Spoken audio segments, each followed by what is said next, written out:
basically, hey everyone, this is Fandom Unlimited, FU, however you want to call it. What is this, Sandy? 8? 7 or 8, yeah. Something like that. It's a number. It's on the title. You notice it. It's me, Sandy / Jeremy over there. I'm Josh / AC, whichever you want to go by. I don't care at this point. Hey, Peter News here too. Hi. Yay. Howdy, howdy. Big fan. Well, we always love Peter, not only because he does the horse show, he does the animal show. He's also just a great guy and a great actor. So great to have you on again, dude. Yes, thank you. Thank you. It's great to be here. It's always awesome. So yeah, this is FU Peter News. So it's going to be, we have much we want to talk about because, yeah, the more that I let's see how I can verbalize this. Just the more I end up finding out and you know, seeing the stuff that you've done. You know, I think for most of us, especially myself, it started out with the pony things, and then recently it's gotten into the pets things, and then it's just kind of expanded from there. And meeting you in person and everything, we get to kind of explore the extra depth and, you know, the skill set that you have. So I really want to just dive into that, as well as, you know, the stuff that you like to do to consume yourself. All right. So Sandy. Let's start with this. What have you been doing? What's your week been? Prepping for my trip. I know you're out here. Flying out on Monday, leaving the next Monday. Gonna hang out, have a mad, crazy adventure out in California, and come back to Texas the next Monday after BabsCon. Yep. It's gonna be just hoping we survive, right? that would be a benefit. If we don't make it to the con, that would be a major bummer. I think I might be bummed out a little bit. Oh, go out to Muir Woods, tree falls on us. Bad end. If a redwood fell on us, it would fall on like half the state. These things are ridiculous. What was that? Sycamore? Oh, okay. The sequoia. The sequoia. Sequoia, there we go. We're all getting trees wrong in the state we live in. But yeah, the... Have you seen those sequoias? Have you been up there to the Sierra Nevada to look at those trees? We haven't yet. I've been up there. They're incredible. Go there. Everybody. Need to, yeah. It's just one of those things of the... of not being able to. The furthest north I've really been able to do, and I live in the San Francisco Bay, is Muir Woods, the national park that's up there a little bit north. And those are enormous themselves, but you know, nothing in comparison of, you know, driving your tree through this car, driving your car through this tree. I've done that too. It's ridiculous. But you got to do it, right? Yeah. Seems like I've only been transplanted over here to the Northern California area for a few years, so you know there's a lot of things like Yellowstone and I keep forgetting. I always get those mixed. Yosemite. It's a It's a big park that starts with a Y. I would love to go with the yeah. That nice. Park. The sea, Lake Tahoe. That one. Oh, it's pretty. I've been up there when I went to Reno back in 2004, so it's crazy. Pretty. Yeah, just need to... I mean, I live out here, so it's almost like every day I drive, it's just kind of like, oh, look at the crazy mountains. It's not like Georgia, where it's just simply trees. Every turn is a tree. Every mountain is a tree. Where it's just flat. Mm-hmm. So, Peter... Life of a traveling, ever active actor. What's your recent months, weeks been like on your end? Oh well, the last couple of days has been relatively hectic. You know, I mean the business comes in waves. You know, and sometimes you have a lot of things to do in a week, and sometimes you don't have a lot to do in a week. And this past week has been really busy, which is awesome. It's always good to feel busy. Lots of auditions and sessions and things, so hopefully that keeps up. And then I'm in San Francisco at the end of next week, so you know, it's a roller coaster, and it's a really fun one. So I'm glad to be on it. Oh, awesome! Sounds like you've been to the Bay at least a few times. I have been, yeah. I think the first time I was down there was with my high school band when I was in grade 11, so that would have been about 1988 or something. And then I was there on a road trip in 1998 with a friend of mine. We drove all around the Southwest.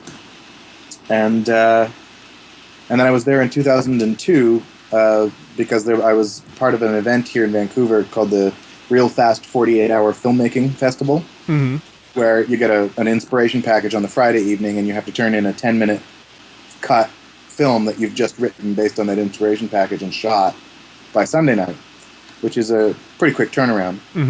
And we decided that we wanted to make a location picture because no one had made a location picture. I'd done a few of these by 2002, and no one had made this location picture. So we decided we were going to go to San Francisco and shoot there, which we did.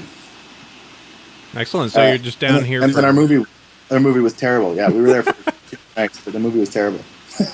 We basically went like, we have to have a shot with the Golden Gate in the background, a shot in Chinatown, a shot with Coit Tower, a shot in Haight-Ashbury, a shot of the sisters up in the park there with the houses and the city behind it.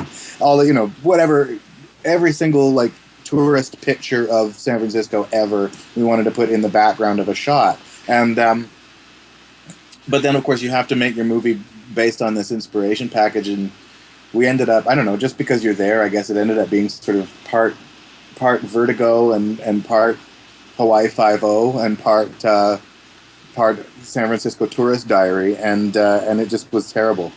It does sound a little bit like it's just you could have replaced all the dialogue with San Francisco. Yeah, we could have done that. Sourdough, Mission burritos. I think we could have just pointed at stuff and gone, Ben and Jerry every time, like Ghirardelli. Yeah, Fisherman's Wharf. Totally. That's that good. Would have been a better movie. Golden Gate Park. Okay. Yeah. All right, this is great. The Bay Bridge. Turn the camera. Golden Gate. Alcatraz. Like this is. Did you guys just went? You really did stick to this just theme piece. Yeah. Google. He went all across the bay, it seems. Just actors yelling in front of things. Actors on camera. That would trend on YouTube. That would terribly trend on YouTube now. Yeah, well, this was all really kind of. I mean, this was 2002. It was the very early days of YouTube. We were still not really thinking in terms of uploading absolutely everything. It was. You made a movie, and then you had to try and figure out, can you get it into a festival? Can you get it broadcast? And that was still the mindset of those things. And of course, nowadays, you wouldn't even consider that. You'd skip that step entirely and just go, "Hey, everybody, look at the movie I just made! Boom, there it is." You probably get more viewers doing it that way too.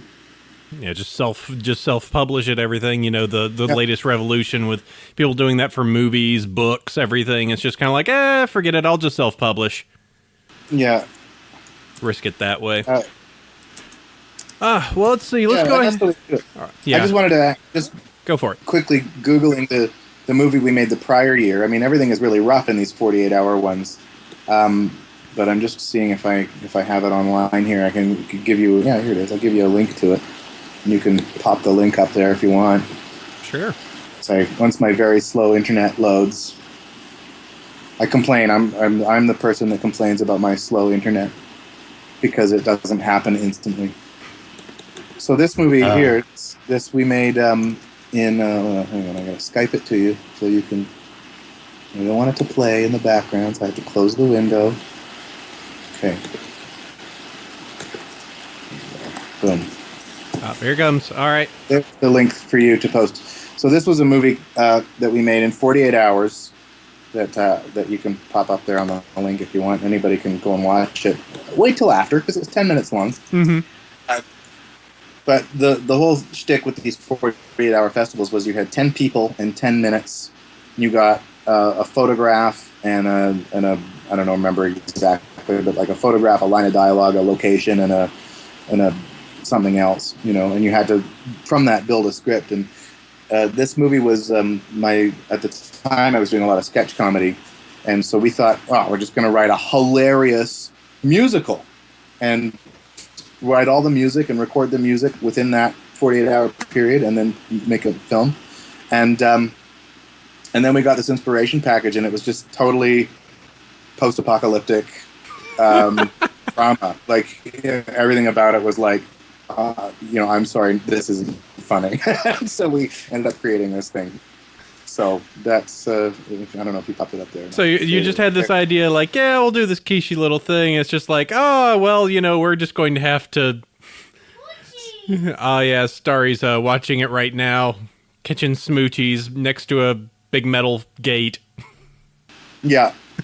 Magic smooches. Yeah. Big Metal Gate, that was our location. We had to have we have a commuter train called the SkyTrain here. We had to have it at a SkyTrain station. So that was our location, and that's what started it off. But then the photograph we got was of a sign that said, "Remember, frequency 0 is our goal." And it was just, we kind of went, it's just kind of dark. So, I don't know. That is, but I was pretty pleased that we managed to do it. We managed to, with 10 people, we managed to, write basically 3 original pieces of music and get them orchestrated and fairly well lip synced and cut. Mm-hmm. And all within 48 hours, yeah. In 48 hours from having no idea beyond we want to make a hilarious musical to the thing that we made. From hilarious musical to post-apocalyptic musical. To post-apocalyptic musical. The only thing that stayed was musical. But again, we had this idea that we would write like doo-dee-doo-dee-doo, la la la la la la, really happy stuff. Not just never materialized. So. Well, it could have just been like, we're all gonna die. Or you could just sing versions of We All Go Together. That could work. Yeah, could have done. So, all right, excellent. Tell you what, we'll jump in and pull some of the other stuff in just a little bit about just your career and everything. Get some voices or however we want to roll with this. But first, Sandy, we should always go ahead and start with our sponsors. Who are our sponsors this week? All right, our first sponsor is We Love Fine. Fine purveyors of fandom-related apparel, including many, many, many different pony shirts and pants and leggings now, apparently. Leggings for everything. Yes, because why not? They also have stuff for Portal and Hatsune Miku and other dresses now, apparently. They have Shovel Knight. They've just been adding a bunch of everything. So yeah, use our coupon code Bronyville10. Save yourself some money on shipping. They have the Trixie vinyl figures and the Blacklight vinyl scratch. So it'll be interesting to see those. And what's great is shipping on those is only like $3, so you'll actually pay 50 cents for shipping if you buy one. Oh yeah, and speaking of We Love Fine, something of ours came in.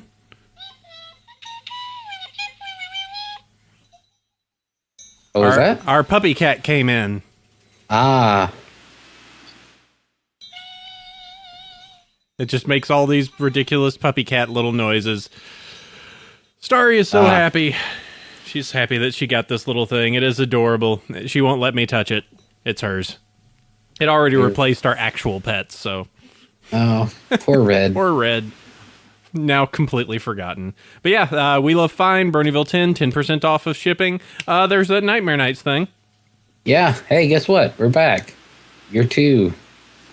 We've just announced Britt McKillop, the voice of Princess Cadence, our second voice actress guest. So just everybody gets to be a princess this year. Princess Dusty Cat, Princess Full Papers, Princess Strawberry Balloon. And we're still working on getting more guests. Princess You're Peter. A princess. Yes. You're never not a princess, Peter. Yes. Yep. Never not a princess. Well, as Pixel Kitty has done. Woo. This quality's starting to drop bad. What's going on? Sorry, getting some weird sound quality drop. Usually not this nuts. I don't know. And hey, what about this? I do think it is on Peter's end. It might be, but I think we're getting better. It sounds like it's starting to, the quality's about to kick back up. It's all right. M can fix it in post. Of course he can. That's what post-production's for. Fix all the tiny problems. Yep. So what's this about Audio Stratus, AC? Yeah, so that's my little audio platform. I am officially a dirty corporation now. So I've got, I'm a full S Corp with a Dev Scruff. We are still making Audio Stratus, an audio platform that allows people to record high-def audio no matter where they are in the world. So, it's a great platform if you are, for instance, someone doing voice acting in Seattle, working with people in LA, and someone in San Francisco needs to collect all that audio together. I am working to get all that put together. Audiostratus.com. If you are interested in any part of that, go ahead and sign up and we'll keep you informed as that progresses. Beta invites, all that stuff, looking for funding. Oh boy, starting a business is crazy. It is nuts. But yeah, it's a fun ride, and just I am in the perfect area with the San Francisco Bay, Silicon Valley, to go ahead and get this thing started. So, yep. You're the man now. I'm trying. Yeah, I very much am the man. I don't have any employees besides myself to tell that they need to work on Saturdays. So it's. You'll get there. I know. You'll get there eventually. There's no one to properly subjugate. This is wrong. Hey, so as I said, Peter's our guest. Great to have you here. Let's go ahead. I want to break down why you do voice acting for a lot of the shows that many of our fans actually, Pony being the one that most of us gravitate towards. What was it that what got you into acting to begin with? Well, I always, when I was younger, I made up all these things where in my head where I thought, well, I'm, acting and comedy can really change the world and all that stuff. And I feel like, that's potentially true, but really I just liked the attention. And so, it was always fun to to get up and have people watching. And that sounds a little bit shallow, I'm afraid, but I think that's the kind of reason that a lot of us get into it for. But of course, there comes a point at which you have a crisis, and you say, "Oh my gosh, the only reason I'm doing this is for the attention," and you have to decide at that point if you can find another reason to keep going, or if that is enough to sustain you, or if you need to stop. And I came to a conclusion at some point, several years after I began, that I actually really enjoyed it for itself. I really enjoyed the process of breaking down a character and playing and getting into a room in a studio or on a set and goofing off with people that I enjoyed. So it seemed like it was a good idea to keep on going. And did you originally start that in the greater Vancouver area, or did you start in a different location? No, I was here. I was born in Vancouver, and started acting immediately. No, I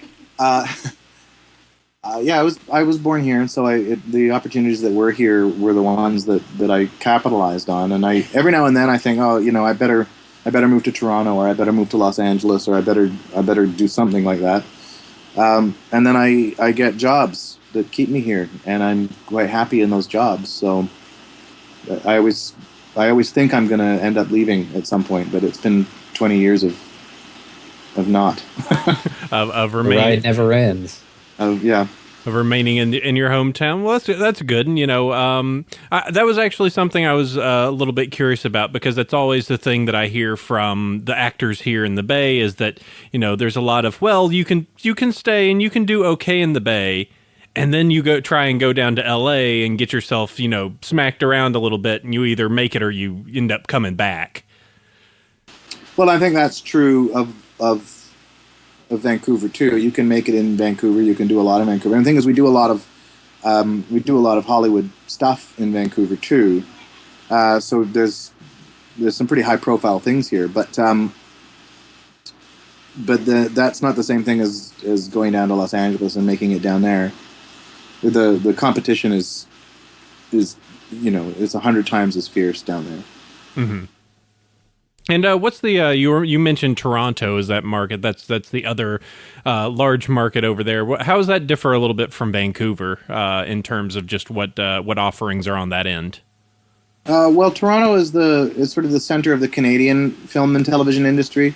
I mean, things are created in all of the major centers across the country, but Toronto is really the center of it. It's it's sort of the from an industry perspective, I suppose it's the Canadian Los Angeles, even though from a geographical perspective that doesn't make any sense. But it's it's where all of the major Canadian productions are centered usually. Mm-hmm. So if you want to climb the Canadian ladder, such as it is, that's where you probably want to go. And American things are shot there too. When Hollywood comes to Canada, it's usually either Vancouver or Toronto, with some things spread across the prairie. Right. Makes sense. It seems like it'd be easier for LA talent to probably do Vancouver, or talent that would be New York based to probably do Toronto, if that was going to be a possibility out of those. Yeah, I mean that's the sort of geographical logic, right? Like it's Vancouver's a 2.5-hour flight from LA, and it's the same time zone, so it's very easy to get an early morning flight, and you can be on set in the afternoon if you want. Mm-hmm. Whereas Toronto is, I think it's from LA probably 5 or 6 hours.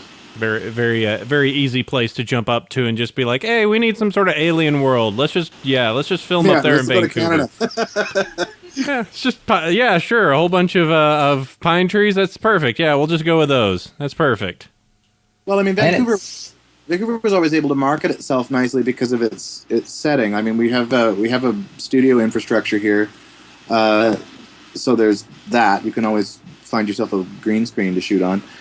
But then it's also got very close to the city center. You have an urban center you can shoot in.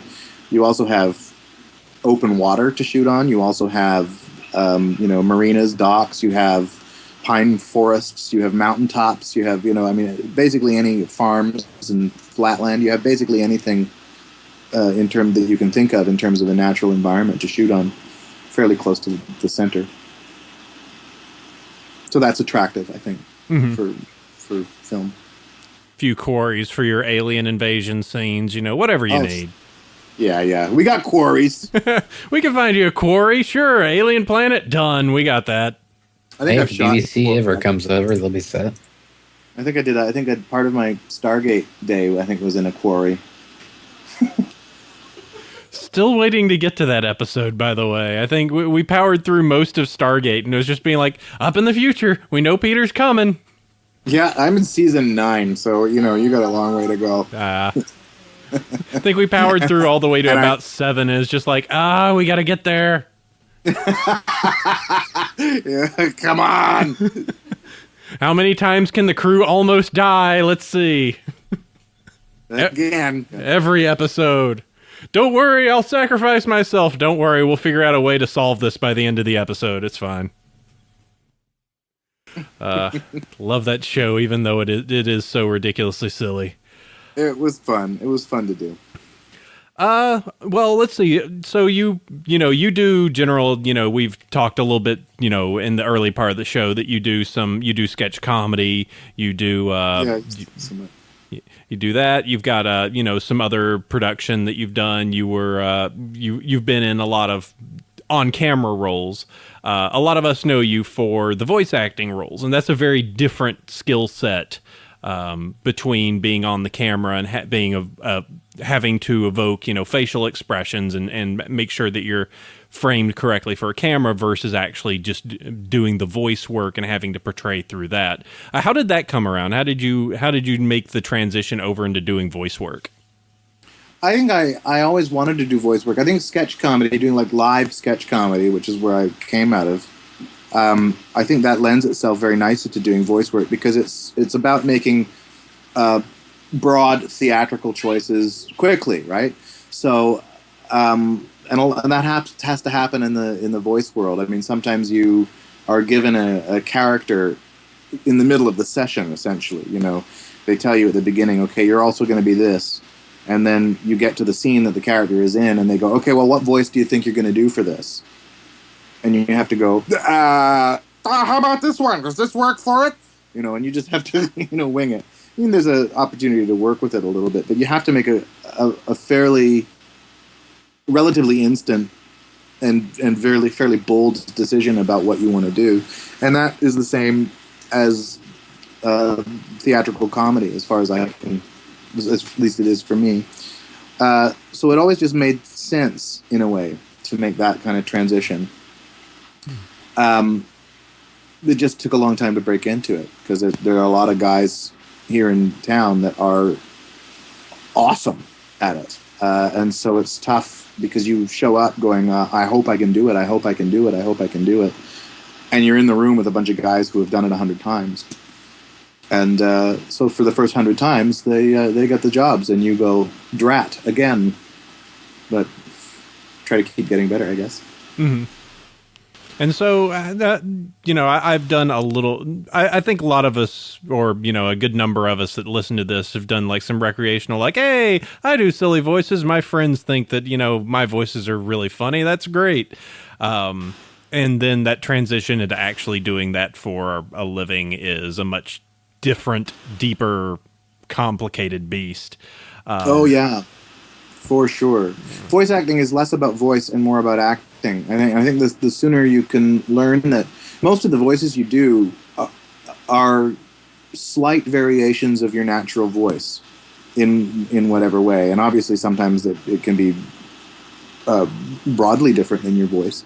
But for the most part, the voices you end up doing and getting are tonal shifts, really, off of your own voice more than they are really broad choices or broad differences. Mm-hmm. Which leaves you with the conclusion that voice acting is really acting and not so much voicing. And you have to know how to break the scene down. You have to know how to analyze. What does the character want? How does the character trying to get it? What is the character physically doing? What is the character? All of those things. You have to be able to answer all of those questions and answer them instantly. Okay. So yeah, you're having to pretty much just figure out the correct tone and cadence for a lot of those things. We of course know you through a lot of the DHX work, through a lot of those. So what was, for instance, when you went in for, let's go with pets, for trying out for any of the work inside of there, how did you eventually reach Sunil?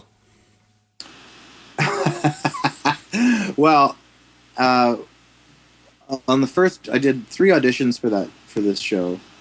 I auditioned for 3 of the characters. I auditioned for Russell and Vinny as well as Sunil. So my first audition, I read all 3 of them, and they said expressly in the breakdown, no Indian accents for Sunil. So I can't remember exactly what I did, but I think it was some strange Peter Lorre thing or something. I don't really know. And they just kind of went, yeah, that was weird. And then I did Vinny, and then I did Russell, and sort of walked out of the audition going, yeah, I don't know. And then I got a call back for Vinny.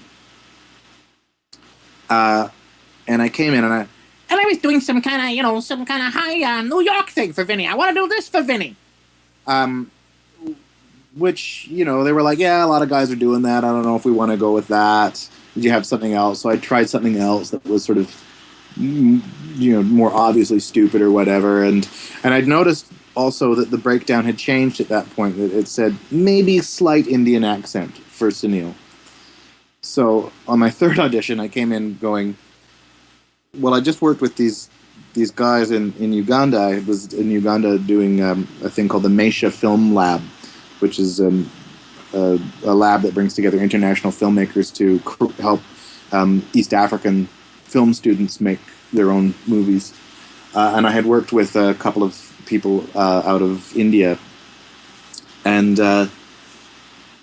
particularly there were a couple of guys who, I really enjoyed the voices. Their accent was very slight. It was very sort of educated and calm.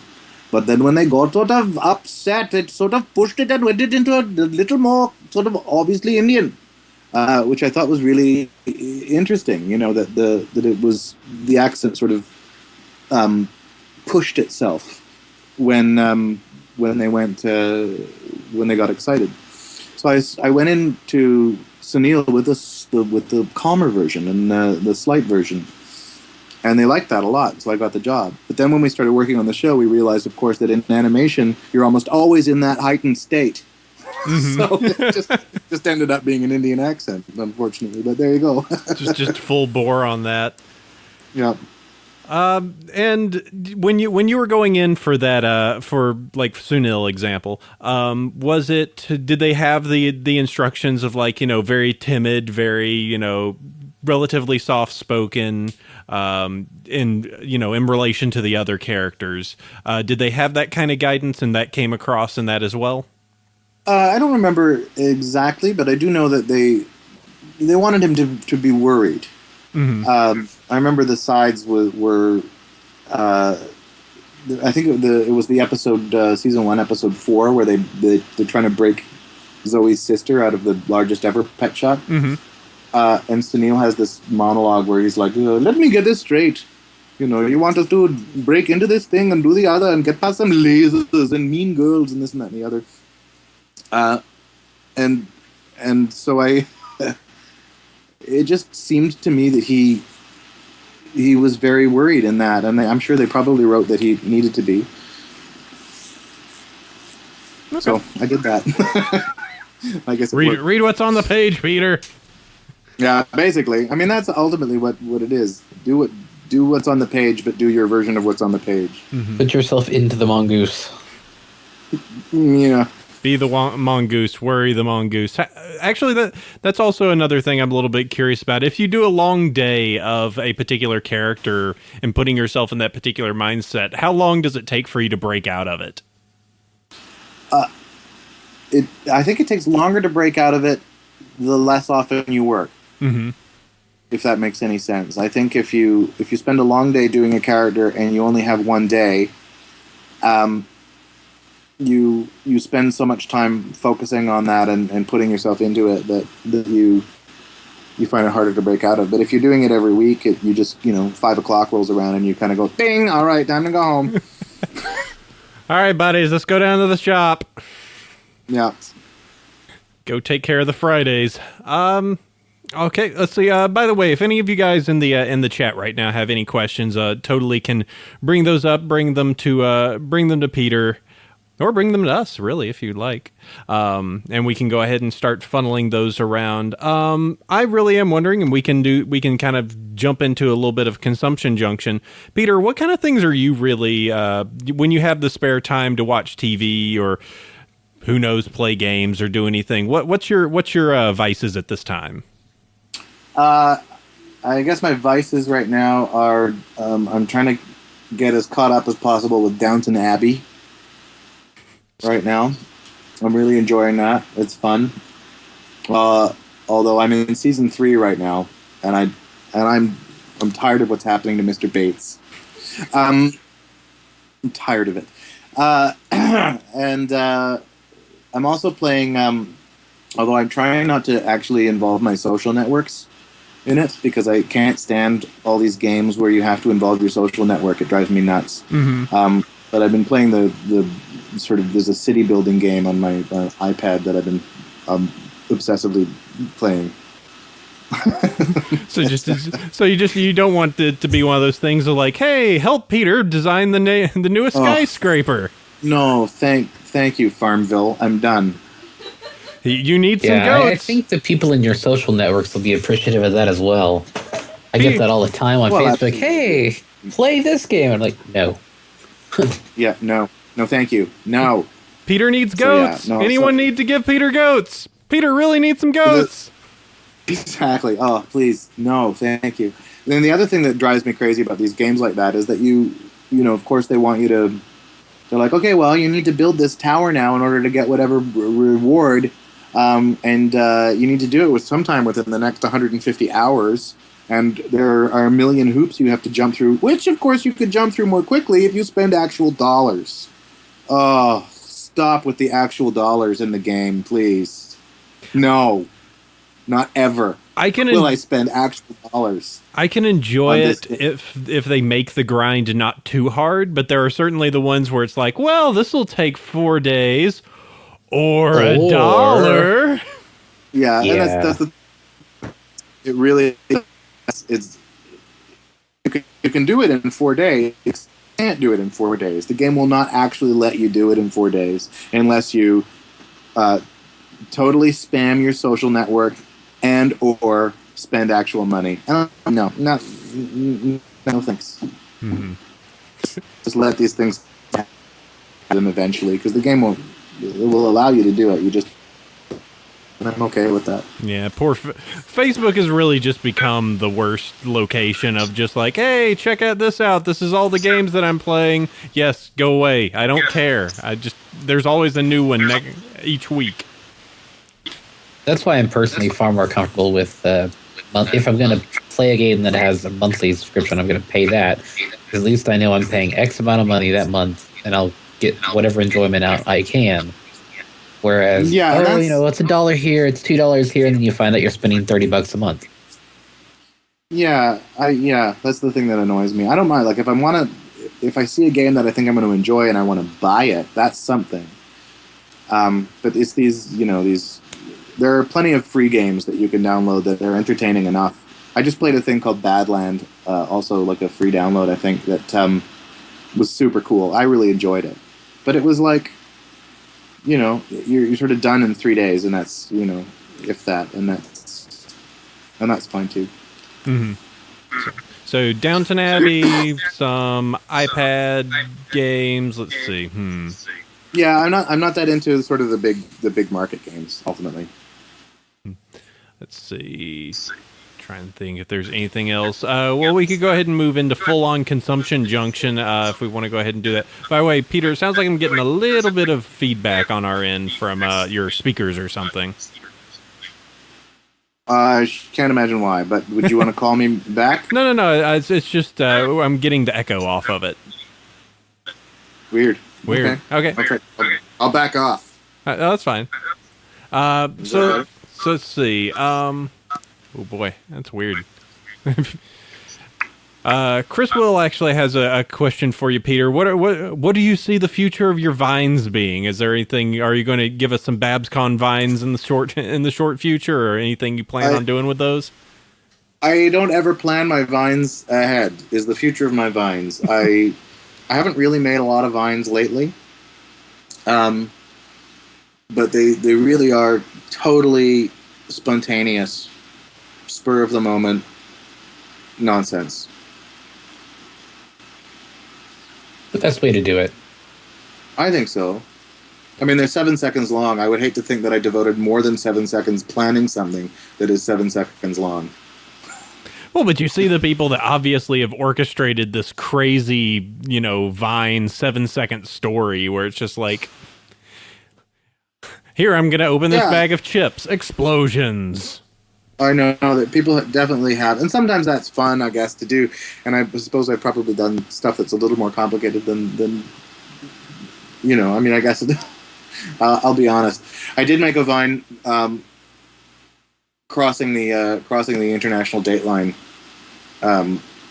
where because I quite love the idea that you can be in two places at once at the same moment. So I made a Vine where the first half of the Vine was me in Fiji, and the second half of the Vine was me in Disneyland at the same moment at the same time. So technically that Vine took about 12 hours to make. So yes, I planned a Vine for 12 hours. Just like, I'm going to get this click. Time is funny. Time is hilarious. Time is such a strange thing. I was actually thinking about that. Is like, when is going to be the point that we're going to have to make the uncomfortable switch to like a galactic time? And how much of a pain is that going to be? Frankly, I think that's not a concern for our generation. It certainly won't be, but but some generation far down the line is going to have the same like metric / they're going to have that same kind of grinding of just like, but I don't want to use UT. It's so hard. Everything's in the 10 to the ninths. Yeah. That is interesting. But I think that, I think galactic time and planetary time will always never be compatible. Mm-hmm. Oh yeah, it's all relative to where you are. It's essentially just like we first followed moon time, then we followed sun time. You're just moving between different things. That was just a weird kind of the entire concept of time being an entire man-made thing is going to just be a very bizarre thing moving forward. Well, I just watched. Here's another consumption thing. I just watched these series of lectures by Neil deGrasse Tyson on Netflix. And one of the fascinating things that I've heard before, but I guess never really had my head around, was that photons, which are obviously, I'm sure most of you know, the particle that carries light, photons don't experience time. From the instant they're created to the instant they land on whatever they're going to touch, whether it be your retina or some faraway rock on a galaxy 12 billion years from now. The inexplicable universe, that's right. It doesn't experience time. It's just going to experience, it starts and stops, and that's it. Yeah. And I thought that was fascinating, that here we are experiencing, if we're lucky, 80 or 90 years, spinning around a sun. But meanwhile, all of the sunlight that we feel in our entire life, it feels as a single instant. And I think that's remarkable. It's all because of the speed it moves, which means if we can just stop, we'll be immortal. That's right. Stop moving. Just completely stop moving. Got to stop the planet from moving too, as well as the universe. But then we'll all manage to be immortal. It's the way it happens. If you stop the Earth from spinning, we'll lose gravity. Well, then we just need to go into deep space and then just sit there in a vegetative state. That sounds awesome. That is the best plan. Let's get right on that. Hook us into computers, eat a nutrient slurry each day of our lives, and be some sort of weird, elfish, non-human things in the depths of space. Oh, I can't wait. I was born in the wrong time. Put me in that frozen tube and wake me up. I was born to be an elfish, non-human, sentient thought wave. I just want to be a brain and a killer cyborg. I mean, come on. Naturally. Who doesn't? Oh, Missing Pony's angry at us. Motion does not affect time. Affect time. As well, speaking of Neil deGrasse Tyson, have you caught any of the Cosmos? No, I haven't. I haven't got that up in. I mean, maybe I don't actually have cable television, which in Canada, all television is on a subscription service. Mm-hmm. So I don't actually subscribe to television because I found that I actually watch more Netflix than television. So I do. That's Netflix, what I do. Cosmos is not yet on Netflix, so I have to wait. I suppose that I know that they have the episodes on Fox, but I suppose just because of the difference in country and everything, you may not be able to get access unless you use some sort of crazy proxy or something. Yeah, I mean, I don't know about. I could, obviously I could Google it and see if I can get it online, perhaps. But I don't. I wouldn't want to pirate it, so I would rather wait for it to appear. Absolutely, it's been a great series. He's really taken the entire basis from Carl Sagan. Even gives you a nice emotional punch in the gut right at the beginning of just kind of like, hey, guess what? He was my mentor. Poof, like, aw, feels. Well, Sagan, man. I mean, that original Cosmos series from '82 or whenever was. It's an astonishing series, I mean, I don't know. I don't know how many of you have seen it or have access to it, but it's a bit challenging to watch for those of us who are used to very fast cutting and high speed television, because it's very mannered and slow paced, but it's incredibly powerful. Oh, yeah. So I'm really hoping that the new Cosmos is thank you for it. I can buy Cosmos on Amazon Instant Watch. That's awesome. Yep. New Cosmos is about as fast action screen image flaring, crazy 3D animation you could possibly throw at it. Like it's, yeah. He explains it's all just to be like, listen, this is the concepts we are talking about are so broad and crazy that if we don't do it this way, they are completely imperceptible. Like he does an entire thing where it's like, this is the length of the galaxy in a calendar, and lists it all, and it's just I'm like, getting a lot of feedback here from you. So sorry about that. Let's see. Test. Maybe it'll get better. Oh no. Oh no. We lost Peter. Oh no, we lost Peter. Canadian internet! Blast. Gonna have to make new tubes for them. Yep. Add him back in. Did he get dropped out? Weird. Yeah. Call Peter New. That was not call. Silly thing. Add people. Add Peter New. Add to call.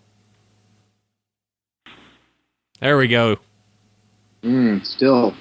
It's still weird? Odd. Still very weird, yeah. Have to see. Bizarre. Maybe it'll pick up in a little bit. It sounds like at least the quality on my end is starting to get a little bit better as it goes. Canadian internet. Canadian The NSA is listening in. Canadian internet using its own thing. Well, I'll tell you what, if we need to go ahead and cut it loose so that you can go ahead and head out, that's fine. If you can even hear me, if we need to sign. I can barely hear you, if you can barely hear me. Oh, I can. You're coming through perfect, actually.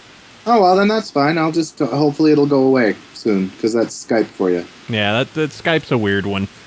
But yeah, the latest Cosmos is really it does all the right things to make it seem perfect. Awesome. Good to hear. Yeah, definitely check that out. That's one of I pimped that a few episodes ago.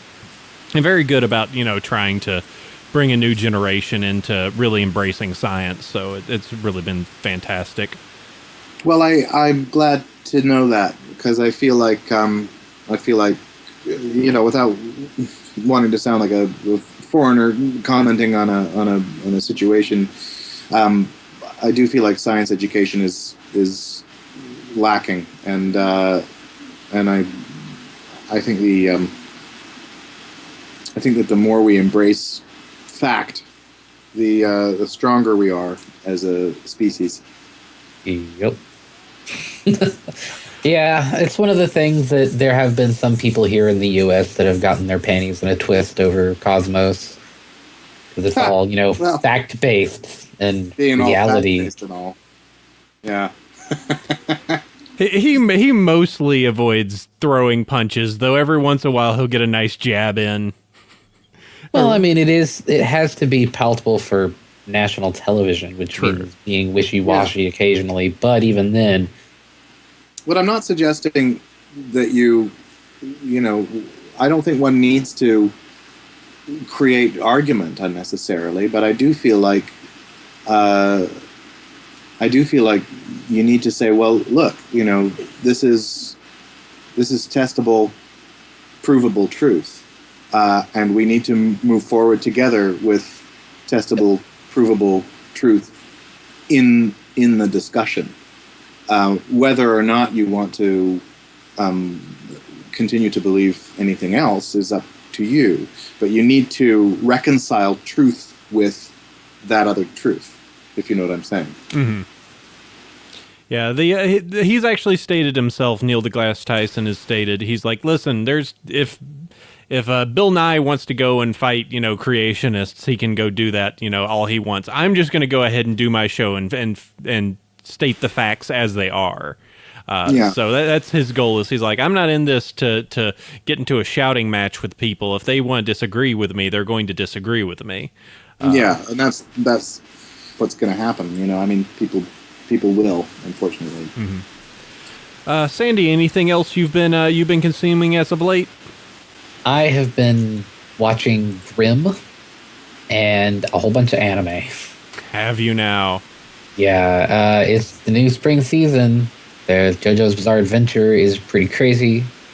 There's Log Horizon, which actually was last season, but it's pretty cool. Um, Several others that aren't like terribly notable, but still pretty fun. Fairy Tail has their second season. It's very Slayers-esque. And Spaz just texted me to say, "Hey, hail Hydra." So there's that. Our friend Spaz from DHN. But yeah, I've mainly been watching a lot of anime and watching Grimm. I'm most of the way through season 3. I've bought it off iTunes, and it's a lot better than it was in season 1. Like the first half of season 1's kind of junky, but as it goes on, you actually get more character development, and like the supporting characters are actual people that react like people would.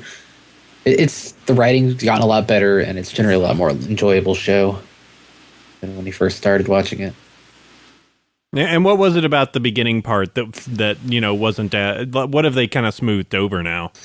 They've gotten away from the monster of the week, kind of like how they did in Supernatural, where they had to kind of establish the world and establish the fact that the Vesson, the creatures, the people that are not actually people in the world, the various types that exist and what they can do. And a lot of times, I mean, it's a cop procedural with supernatural elements in it. Supernatural in that the conceit is that there's this subtypes of humanity called Vesson, and they're like the creatures out of fairy tales. So you have fox people and werewolves and dog people and lions and beavers, and they have various German names because it's all based off the Grimm's fairy tales and whatever. And it starts out kind of, you have to figure out what the creature of the week is, how to kill it is generally how it happens, and then find it and kill it in the frame of actually, the guy's also a cop, so he sometimes has to handle things as a cop, and then sometimes he's like, you know what, I'm a Grimm, and I can't actually prove anything because I can't actually show people that you can turn into a monster and rip people's arms off, so I'm just gonna kill you extrajudicially. It's kind of a gray show in that regard.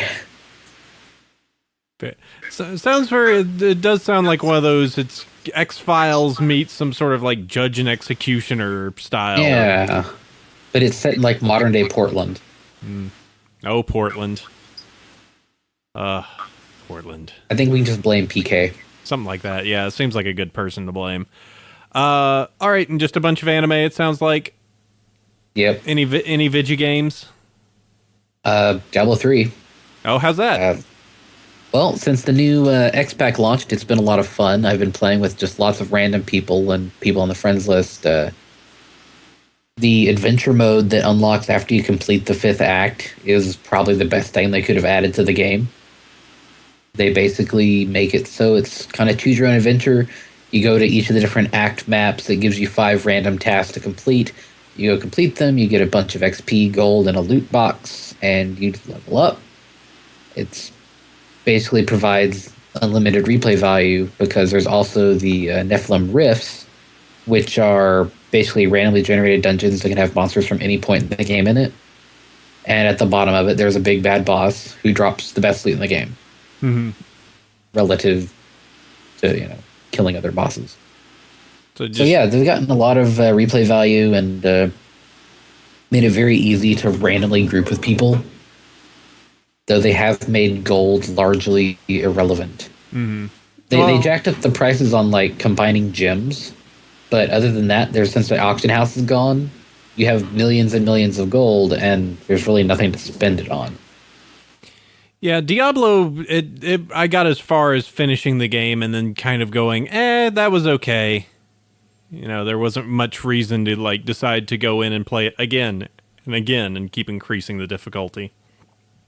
Just didn't have the storyline hooks as far as I'm concerned. It was gorgeous. It was interesting, but I don't think it actually had... It wasn't enough to just be like, I want to continue just constantly grinding on this game.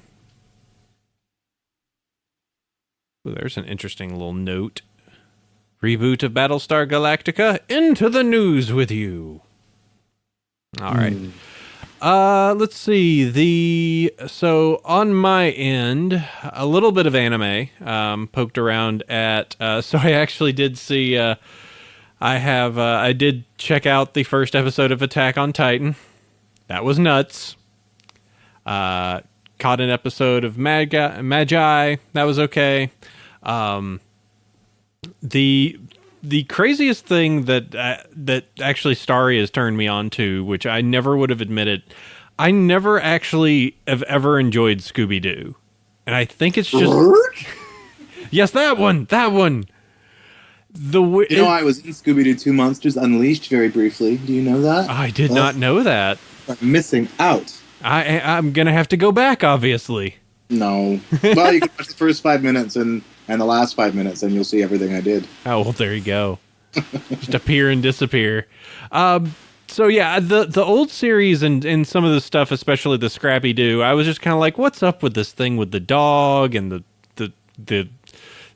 his buddy and everything? I never found it compelling. And then Scrappy. Yeah, it's kind of crappy, and some of it is just because it's part of its time. It also didn't help that during that period, Hanna-Barbera made that same cartoon 8 times. It's like, now it's with a shark, now it's with a buggy, now it's with a Confederate ghost, or like an old... it's with a ghost. Well, no, they actually had one which was the Phantom, which was actually a colonial era ghost. The Funky Phantom. That was an actual show. The Funky Phantom. Funky Phantom. Obviously a colonial ghost. Yeah, and he has a small ghost cat, and they go solve crimes. It's Hanna-Barbera going like, hey, the Scooby-Doo thing took off. Let's make 1 billion more of these. But the thing is that, so, as said, Starry is a big fan of Scooby-Doo. I'm like, eh. So she starts watching this, let's see, it's the Scooby-Doo Mystery Incorporated. That was the most recent one. That was on Cartoon Network. And I'm watching it, I'm paying attention to it. She's playing it while, I'm doing other stuff in this. And they do an episode, and I need to find out what it is. Because this particular episode, Scooby-Doo Mystery. Yeah, let's see. But they do a particular episode that completely... They do some really smart stuff. Like, they completely are entirely open on stating, like, yes, this is silly. This is kind of dumb. Fred is just this trap-obsessed guy that is just like, traps? I'm going to build traps. I really want to build traps so I can catch these people. He's just completely obsessed with this.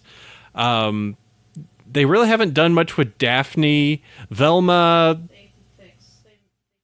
Yeah, they changed her some. Velma is kind of like your techie sleuth girl.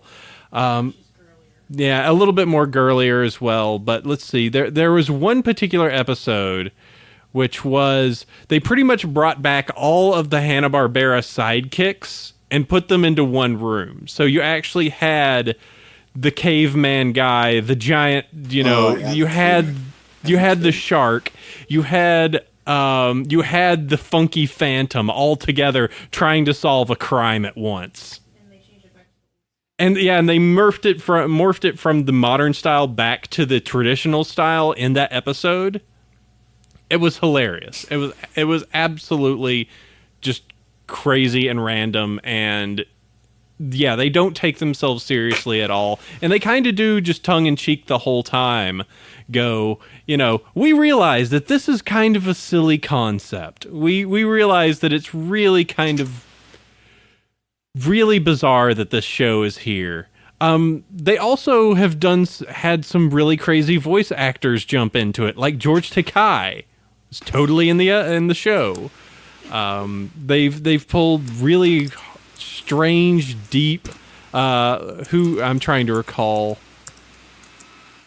The Northies. Nolan North was in it at one point. Voice actor for pretty much every video game ever. He was inside of it. And they've just made some really interesting decisions. It's the first time I've actually gone like, This is okay. This is actually okay. I don't feel worse for enjoying this show. So it's a weird compliment. I never thought, within a day I'd just turn completely around. I even told you you'd probably like this one. You were like, oh, poo-poo, I don't like Scooby-Doo. I don't like Scooby-Doo. And then what? You watch an episode and you're like, what? And all of a sudden you turn right around. Okay, but here's the thing. I told you to give it a chance. And now I've given it a chance. They have a particular scene where they're in a wax museum and they turn and there's a wax of a Scrappy Doo. And they go, oh, look at that. And then just Fred comes over and like, no, Daphne, we don't talk about that. And completely just whitewashes the issue of like, no, there's no such thing as Scrappy Doo. Keep moving. It's like, Jesus Christ, how horrifying. Thank God we don't have anything to do with that. It was horrifying. We need to revamp. Scrappy Doo. I'm waiting for them to make a pup named Scooby-Doo reference. That'll tie perfectly into everything at that point. But no, that's been really, really fun. I've been enjoying that for strangely enough. One of those shows that completely comes out of the blue. Pets. That's still been ongoing. Still need to catch the latest seasons of that, but that's another one of those of just like, what's this show that's after this horse thing? Oh wow, this is better than it should be, and not better that it should be in a bad way. Just like, oh, it's completely unexpected that it's the DHX team. I should know by now. One would think, but yeah, it's. You would think, wouldn't you? I know, and it's like the voice acting's so good. Butter up Peter some more. I gotta say that I have watched a few characters, but I really like that Sunil character. Yeah, that Mongoose is all right. The thing is, you've actually watched a lot more than I have, AC. I've watched, I think, a total of 5 episodes because AC was like, yo, you need to watch this. And, well, my Netflix wasn't working that one day. I did try to look at it, but I watched some other episodes. I was like, yeah, this is all right. The pets are cute. Humans are freaky. That's just kind of how it goes. They're enormous heads that are bigger than their torsos. I think you'll get used to them. You do. You more. You do get used to it. They do make plenty of jokes about that as well. Just gonna say that they do like to make my giant head doesn't fit through that small aperture jokes type of thing. I would also say that the Biscuits Butler, which you also do the voice acting for, Peter, is actually really funny. Thank you very much. Because he emanates the perfect, I am so done with your shit, except your dad pays me. That's awesome. I'm glad to hear that, because that's kind of the point. Yes, Mom. Yes, Mom. I'll get you another laptop from the laptop shelf. Yes. So done with that laptop that he simply has to go. They just toss it in the trash can. Give me another one. Or they throw it into the fireplace, which is like the worst thing you could do because, oh my God, the toxic fumes. Do you know what one of the most fun things to do in an LPS session is to watch Shannon Chan do a scene, which is just the Biscuit Twins talking.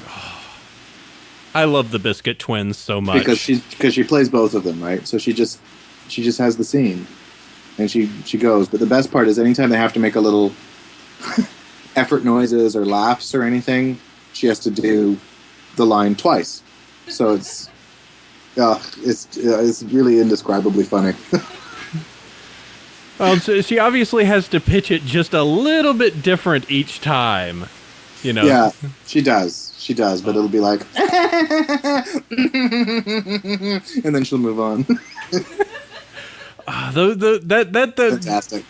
The Biscuit Twins have secretly become like my that one character on that one set of characters on the show. It's just like, I know I'm supposed to hate them, but I adore not only the fact that they're so weird yet indescribably interesting just because they are almost clones of themselves, but they everyone hates them.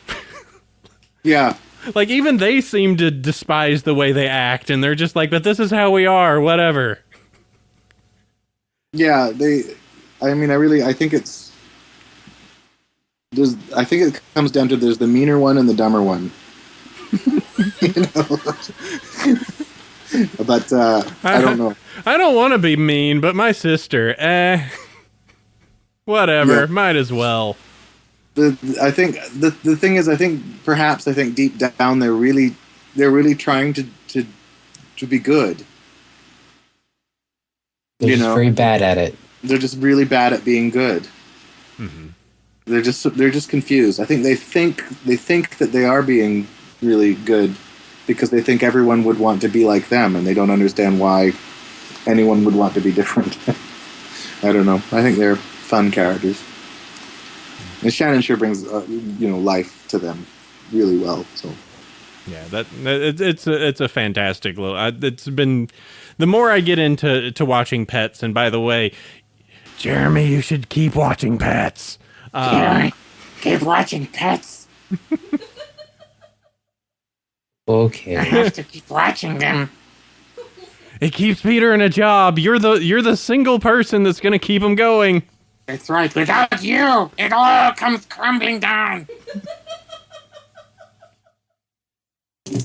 I'll keep that in mind. Yes, keep it in mind. That's all I can ask you, really. Just keep it in mind, Just when sitting you're there. surfing your Netflix or whatever, you just, try to remember. Just sitting there, just going like, Peter News on Pets. Okay. It's in my mind. As long as it's in your mind, I suppose. I don't know. I got nothing. Actually, one last thing, or one additional thing. Oh no, Chris Will wants me to keep watching Kill la Kill. I don't know. This show's so weird.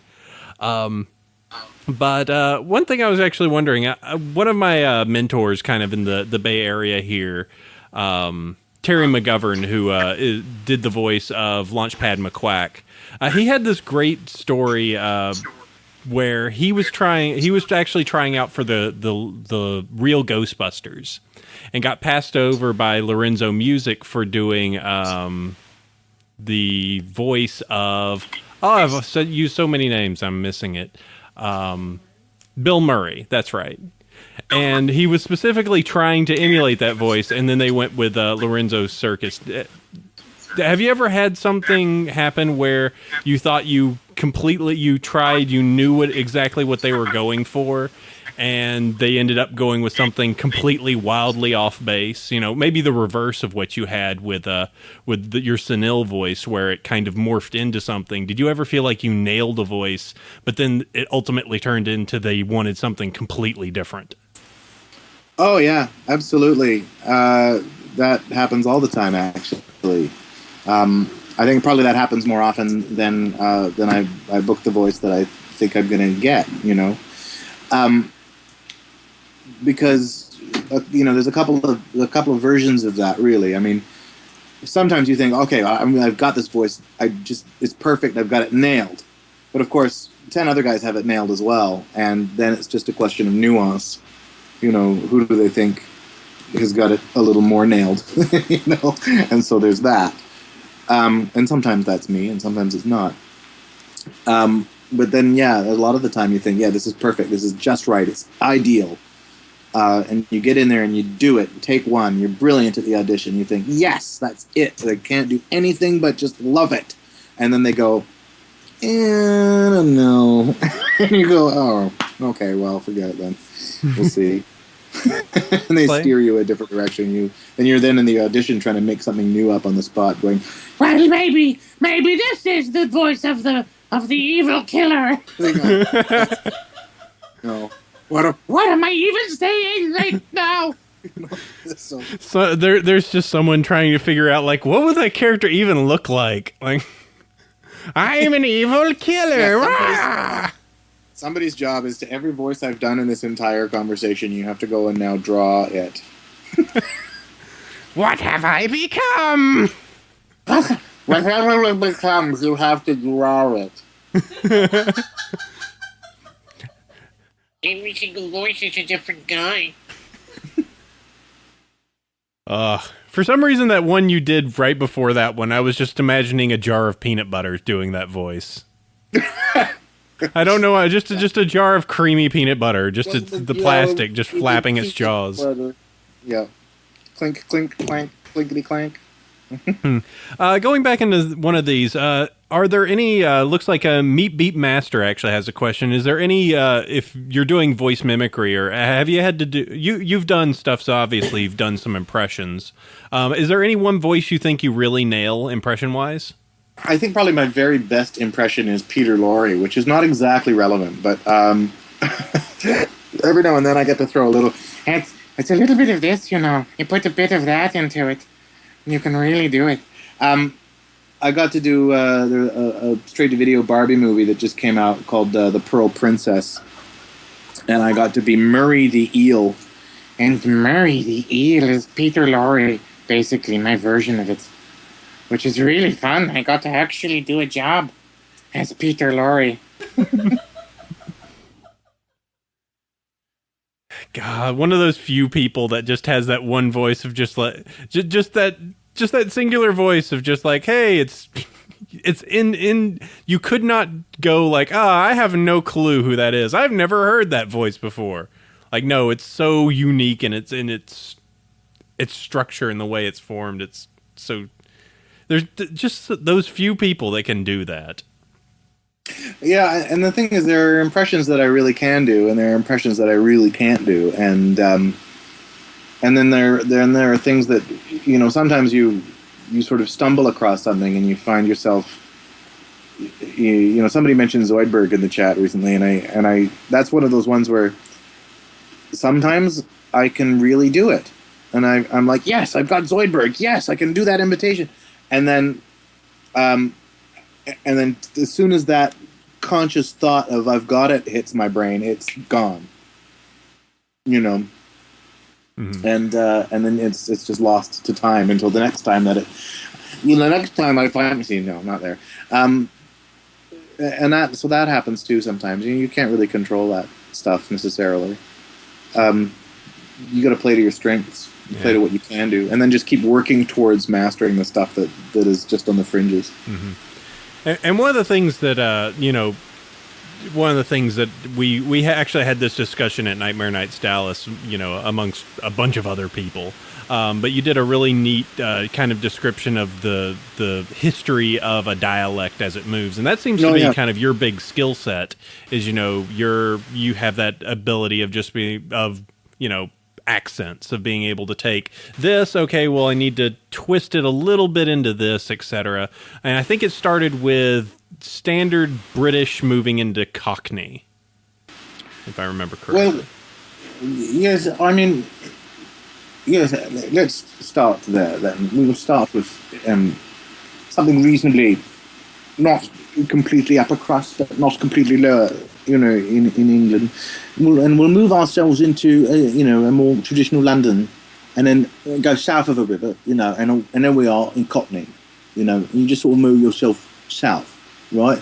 Now, at a certain time in the life of England, if you were Cockney and you stole, say, a loaf of bread, you would get transported across the world in a boat, the basement of a boat, what you call in a you know, you don't even see the light of day. 6 months at sea, maybe 6 months, don't see the light of day, and then when you get out of a boat, you're in Australia, and you get out of the boat, and it's really hot, and and then you're in Australia, mate, and you're an Australian. Then you move around there. So and that's the sort of geography of an accent. Mm-hmm. I always just it's fantastic just to hear it, because you do that transition. It's also kind of interesting the way that some language is, you know, higher elevations, northern voices usually are much more fast, much more succinct. Meanwhile, warmer climates tend to be slower, drawn out. You know, the usual southern. I don't. Only reason why I can imagine is just like, gotta close my mouth. It's too cold. Well, there are different things. I mean, another thing in Australia, there are a lot of flies in different parts of Australia, so there's a tendency to sort of go with that Paul Hogan sort of broad Australia, you know. but the reality of a lot of Australia is that it's quicker, and it's sort of you keep your mouth closed, because otherwise you're eating flies. So it's, and I think there's a lot of that. Those things too happen within an accent. So, yeah, it's all very interesting to me. It's all interesting too. Like, I love thinking about the difference between New York, Boston, and the Canadian Maritimes in Newfoundland. Mm-hmm.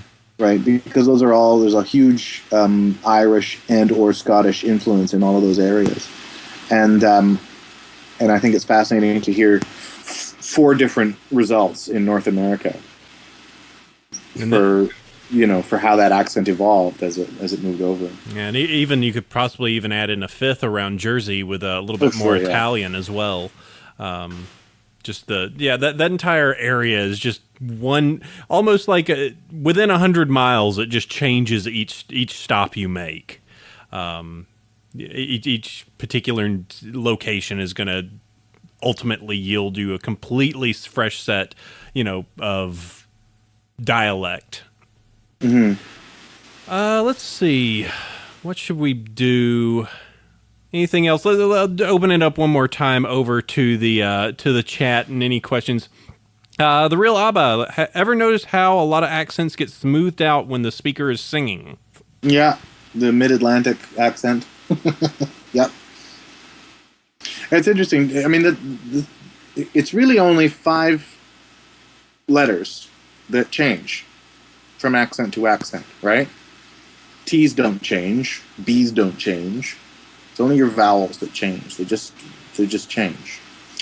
And so I think when you're singing, those are the notes you're holding a lot of the time. And so when you're going, yeah, it's hard to do that without only sounding like that. Mm-hmm. Somehow. Oh, you still certainly in Pets done your fair share of singing as Sunil. Right, but a lot of the time I'll get the note when I'm singing. I'll get the rhythm, and then I'll get the melody right in the session, and then we'll finally be at a place where I'm singing it right, and Daniel's happy with the way that it's coming in, and then the note will come from Dallas or Joel. Could you just put a little more Sunil into it?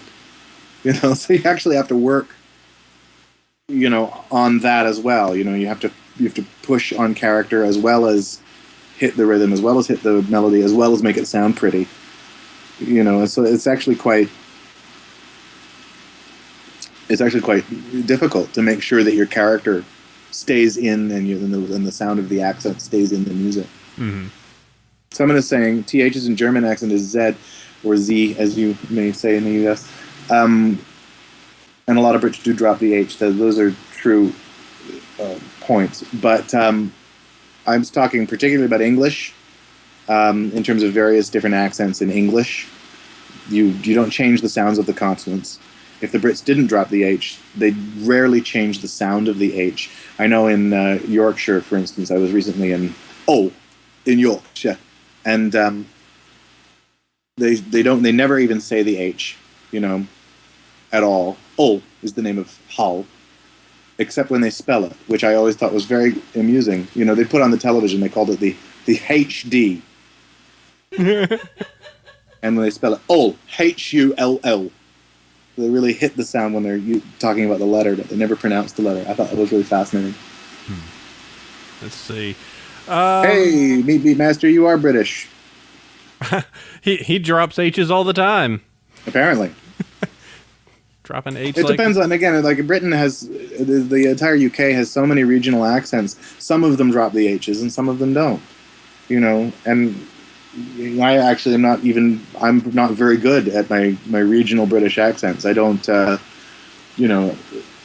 from all the way over here in Vancouver, you just kind of, a lot of accent work, especially in voiceover, a lot of accent work is really just doing the accent that the audience expects to hear, so you're sort of really broadly going into a region and saying, well, this is all of this region. Where in reality is that's really not true. Yeah, I mean, it seems like for the butler, you would just get, your standard butler, perhaps British, but, you're not going to get into like, oh, well, is he Scottish, or is he, is he going to be from, I'm losing, but, having that kind of Beatle style speech. Yeah, I'm not trying to make a specific decision about, well, he's from Leeds. Mm-hmm. He's a Welsh butler, and the great line of Welsh butlers that are.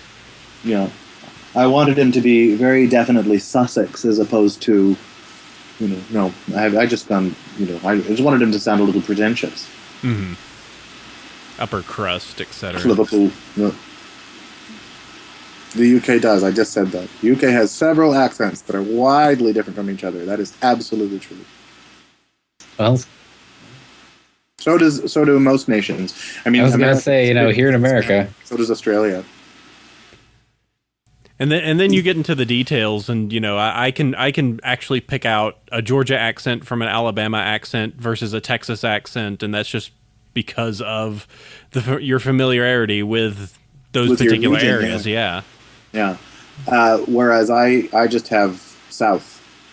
Mm-hmm. You just go, oh, that guy sounds like he's Southern. Well, what are you talking about? Well, yeah. I mean, I have my idea of what a Georgia accent is as opposed to a Texas accent. But that's basically based on your former president and. Yee-hoo! Yee-hoo! Basically just saying this. Just doing that. Talking, quick and brief.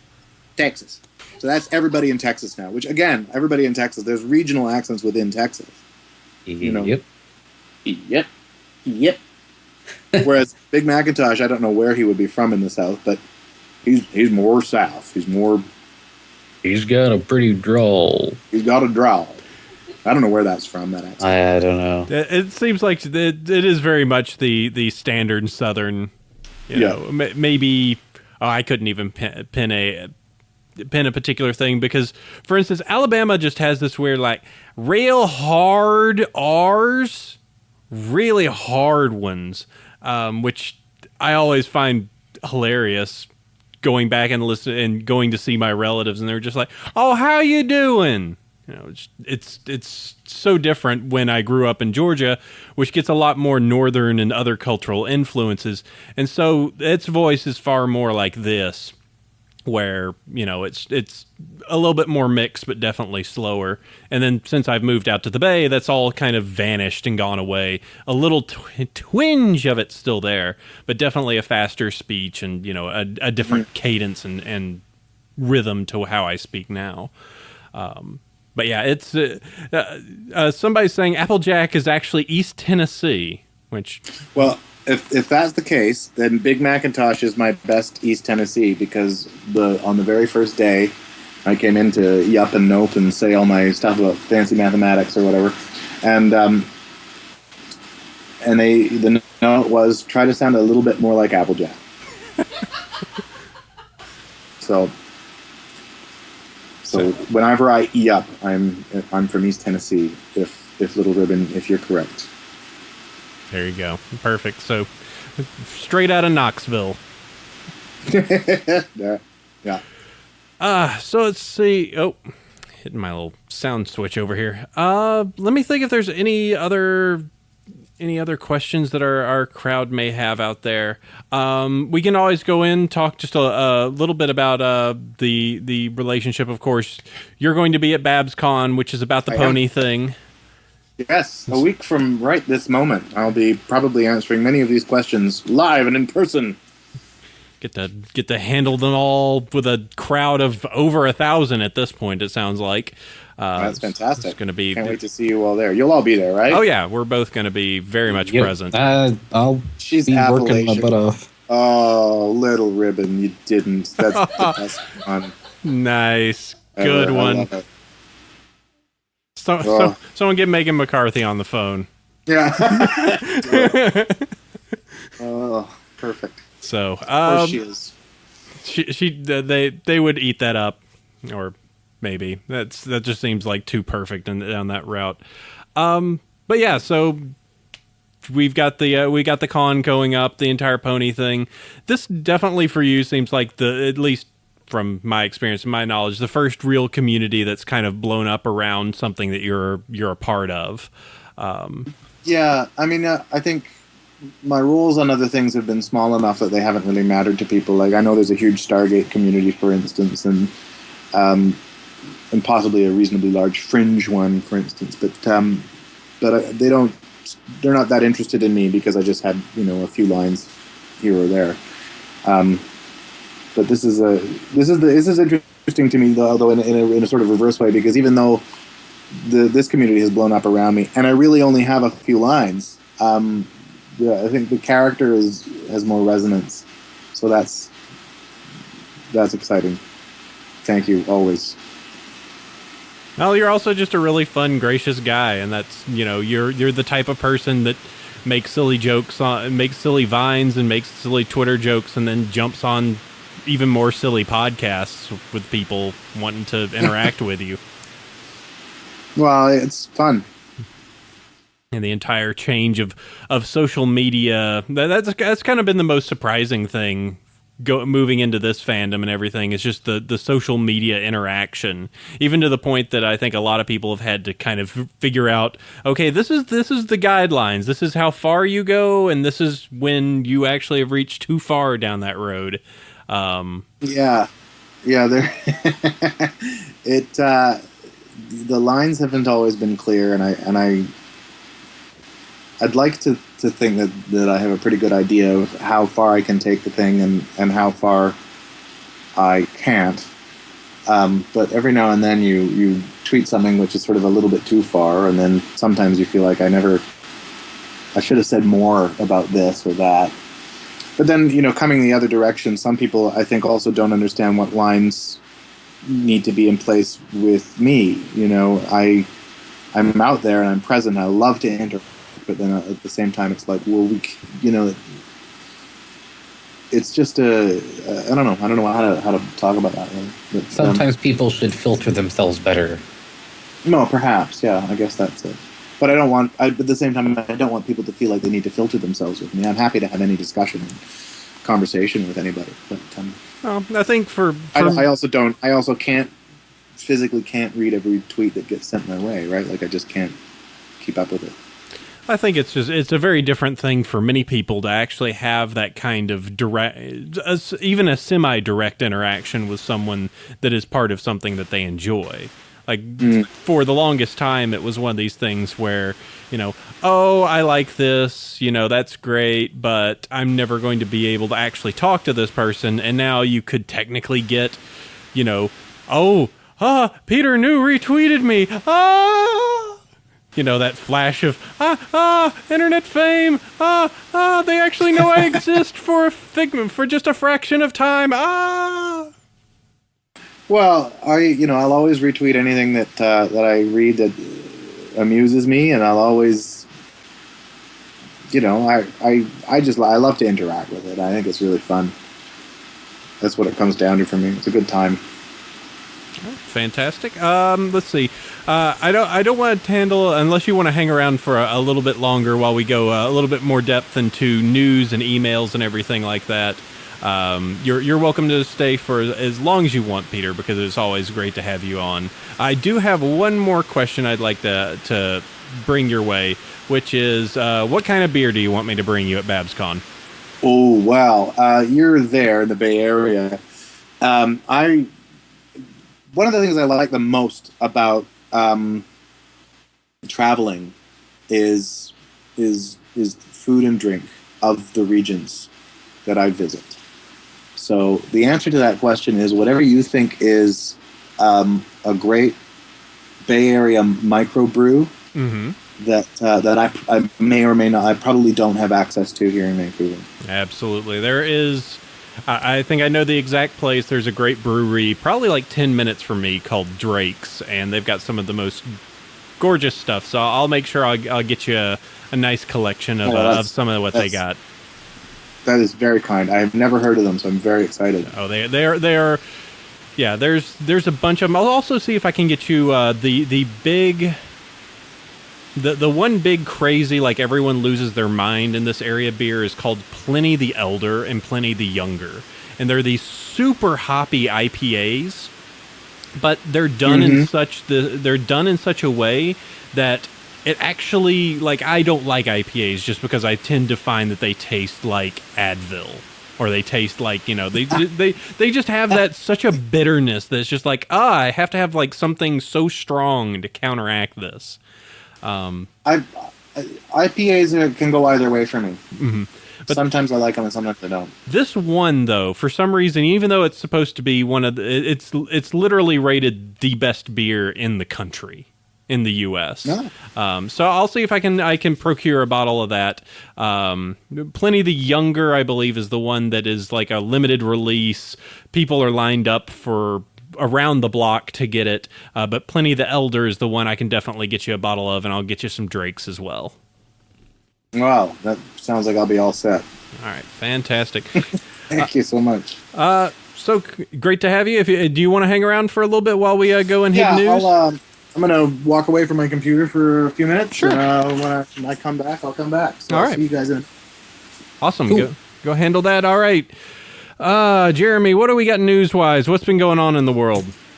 Well, let's see. Captain America 2 is out. It's amazing, but you haven't seen it yet, so we can't discuss it. No, I hear it's really good. I hear it's a spy movie opposed to all the other ones. Yes, it is an excellent spy movie.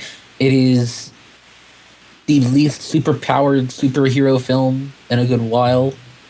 You know, everybody's pretty much a normal human in it. The principal characters, Captain America, Falcon, and Black Widow, they're all humans, pretty much. They don't have crazy techno armor, though Captain America is very good at parkour, and his shield is kind of hacks, but that's kind of how it goes.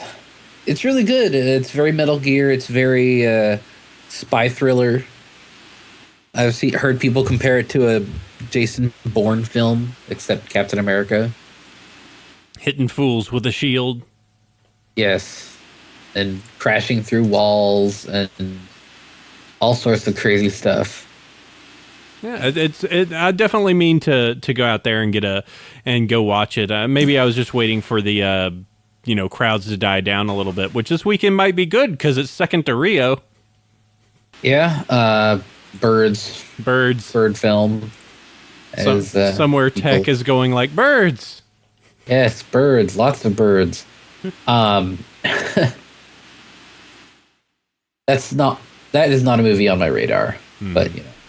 Yeah, I don't know. I never saw the first one, but it's just like, cute bird, sure, why not? It has about as much appeal to me though as that like Sharks car wash movie from a few years ago. It's DreamWorks. Does somebody have the DreamWorks face? I'm sure. I do. The DreamWorks face, part 57. Just getting that snarky, just Starry is giving me this terrible look of don't make fun of DreamWorks faces. They kind of all do that face though. What face are you? Yep. Hold on, I have to bring. DreamWorks face.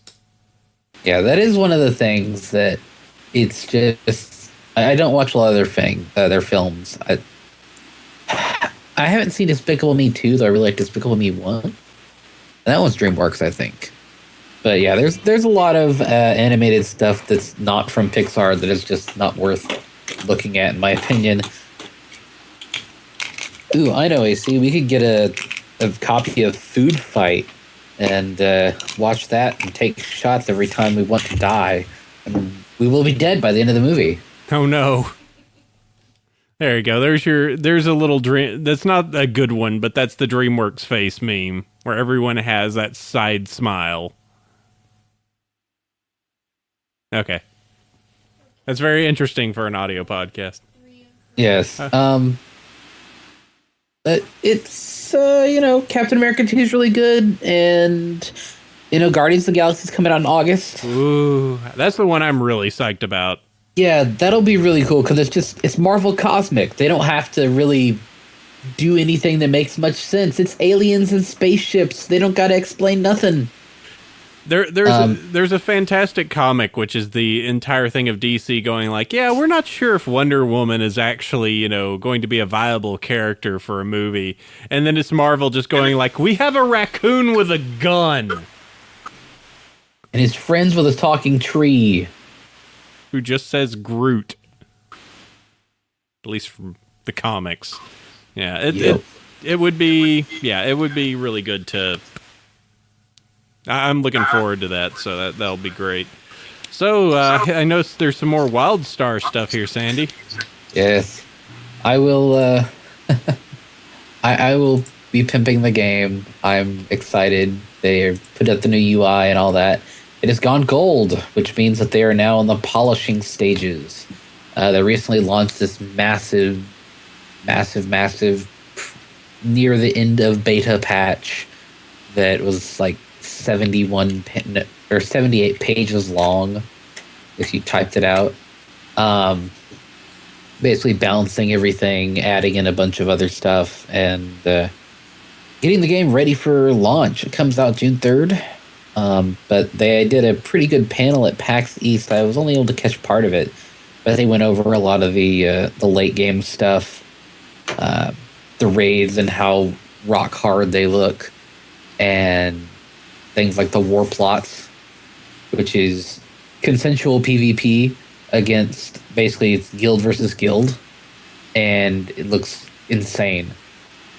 My one cool thing this week is their war plots video, where the WildStar flick that they kind of show off a little bit of the game, and it looks really cool. It's basically you have your own little base area and that you can kind of configure how you like, and then there's a neutral ground which has have some objectives in it, and then the other enemy base, which is however they set it up.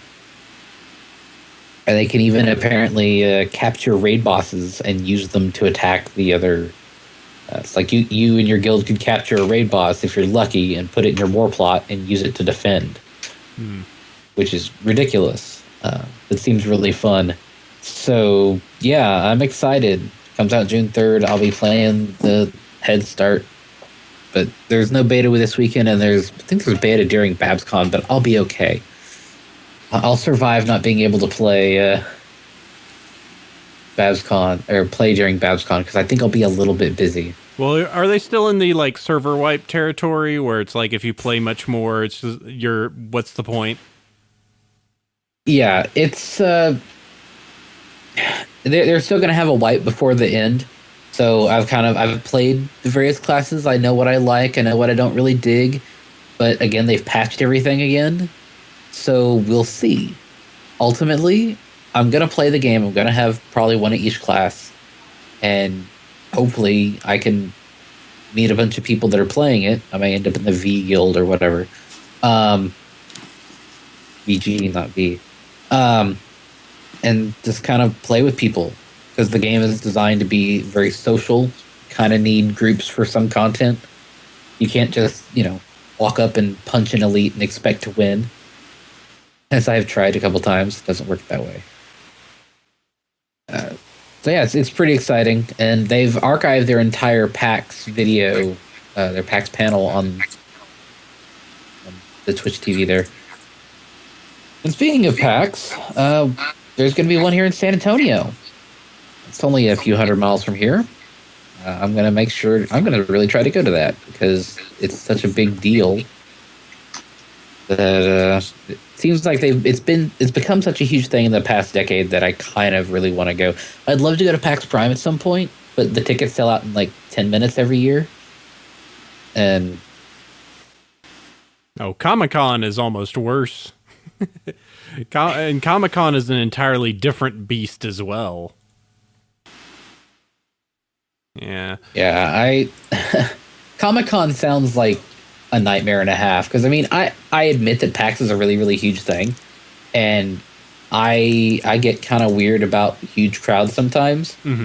Like A-Con has 23,000 people, and I'm like, it's almost a little too big.